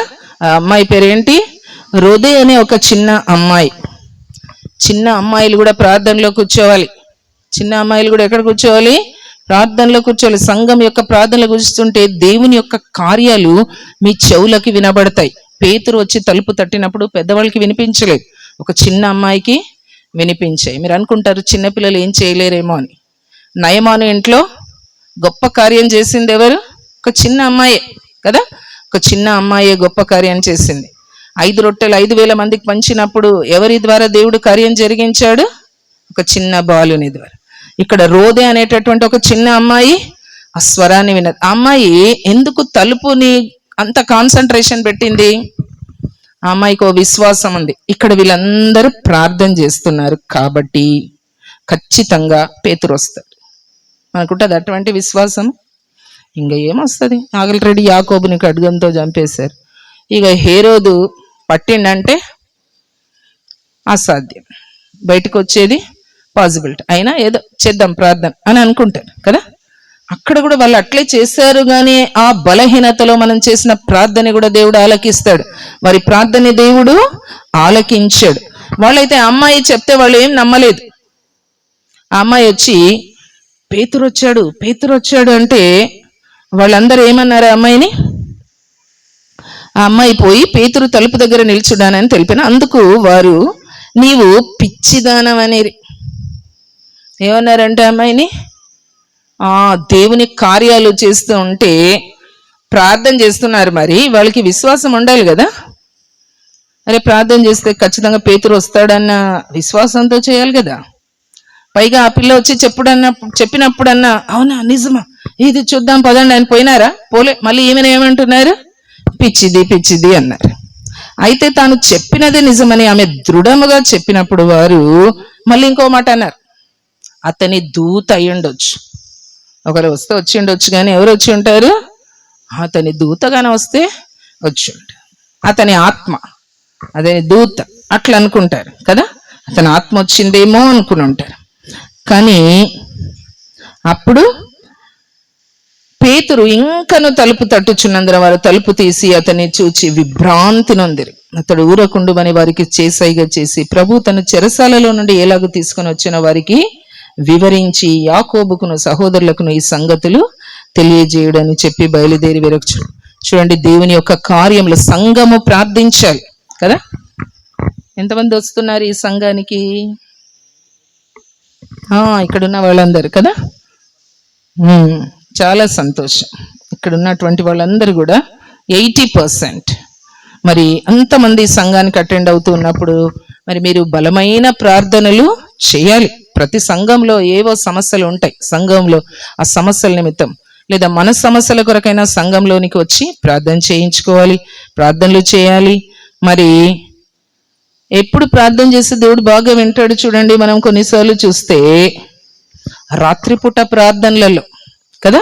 ఇక్కడ చూడండి, వీళ్ళు ఏ టైంలో ప్రార్థన చేస్తున్నారు? ఇక్కడ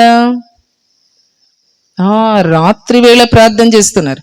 అక్కడ మరి పౌలు శీలలు కూడా ఏ టైంలో ప్రార్థన చేశారు? మధ్యరాత్రి వేళ వాళ్ళు పాటలు పాడుచు ప్రార్థనలు చేస్తూ ఉంటే అప్పుడు దేవుడు అక్కడ భూకంపాన్ని కలిగించి చెరసాల తలుపులన్నీ తెరుచుకున్నాయి, అందరి సంఖ్యలు ఊడిపోయినాయి. ఎంత వండర్ఫుల్ థింగ్ కదా. చూడండి, ప్రార్థన అర్ధరాత్రి వేళ హోల్ నైట్ ప్రేయర్స్ అంటారు. మా స్కూల్లో కూడా మేము చేస్తూ ఉంటాం. మా పిల్లల్ని పెట్టుకొని హోల్ నైట్ ప్రేయర్స్ చేస్తూ ఉంటాం. నెలలో ఒకసారైనా మేము హోల్ నైట్ ప్రేయర్ చేస్తూ ఉంటాం. సో సంఘానికి ఇంకా అలాంటి అవసరత చాలా ఎక్కువగా ఉన్నది. ఇక్కడ కూడా జరుగుతుందా ఫస్ట్ గారు? చాలా సంతోషం. అలాగా ఉండాలి. సంఘాలు ప్రార్థించే సంఘాలుగా ఉండాలి. ఆ రాత్రి ప్రార్థనను ఎవరు కూడా మిస్ చేయకూడదు. అప్పుడే దేవుడు కొన్ని అద్భుతాలు చేస్తాడు. ఇక్కడ కూడా మనకి దేవుని యొక్క వాక్యంలో అలాంటివి మనం చూస్తున్నాం కాబట్టి నమ్మాలి. తప్పకుండా దేవుడు గొప్ప కార్యాలు, రోదే అనే అమ్మాయి, చిన్న అమ్మాయి నమ్మింది, అమ్మాయిలో విశ్వాసం ఉంది కాబట్టి ఆమె ఎంతసేపు తలుపు మీద దృష్టి పెట్టింది. ఈడ ప్రార్థన జరుగుతుంది కానీ దీనికంటే కూడా తలుపు మీద దృష్టి పెట్టింది. పేతురు వస్తాడు, వీళ్ళు ప్రార్థన చేస్తున్నారు కాబట్టి ఖచ్చితంగా పేతురు వచ్చి తలుపు కొడతాడు అనేది ఆమె విశ్వాసం కదా. అలాగా తప్పక దేవుడు కార్యం జరిగిస్తాడని మనము నమ్మినప్పుడు దేవుడు ఖచ్చితంగా కార్యాన్ని జరిగిస్తాడు. అలాగా నా జీవితంలో అనేకమైనటువంటివి, నా స్కూల్లో అనేకమైనటువంటి మరి సందర్భాలు ఎన్నో కూడా ఉన్నాయి. అలాగ దేవుడు మరి అనేకమైనటువంటి వాటి నుంచి దేవుడు మనకి విడుదలని దయచేస్తాడు. ఆయన విడిపించేటటువంటి దేవుడు, నడిపించేటటువంటి దేవుడు, రక్షించే దేవుడు కదా, కాపాడే దేవుడు. ఎన్నో సమస్యలలో దేవుడు మనకి ఎంతగానో సహాయం చేస్తాడు. కాబట్టి ఈ రాత్రికాల సమయంలో మరి దేవుడిచ్చినటువంటి ఈ అవకాశాన్ని మనం సద్వినియోగం చేసుకోవాలి. మళ్ళీ ఇలాంటి అవకాశాలు మనకి వస్తాయో రావో కదా. ఇదే అనుకూల సమయం నీకు, ఇదే రక్షణ దినము నీకు, ఈ సమయం మరలా నీకు రాదేమో, ఈ సమయం మరలా నీకు రాదేమో, ఇదే అనుకూల సమయం నీకు. కాలము వడివడిగా సాగుచున్నదిగా, కాలము వడివడిగా సాగుచున్నదిగా, పరుగు పరుగు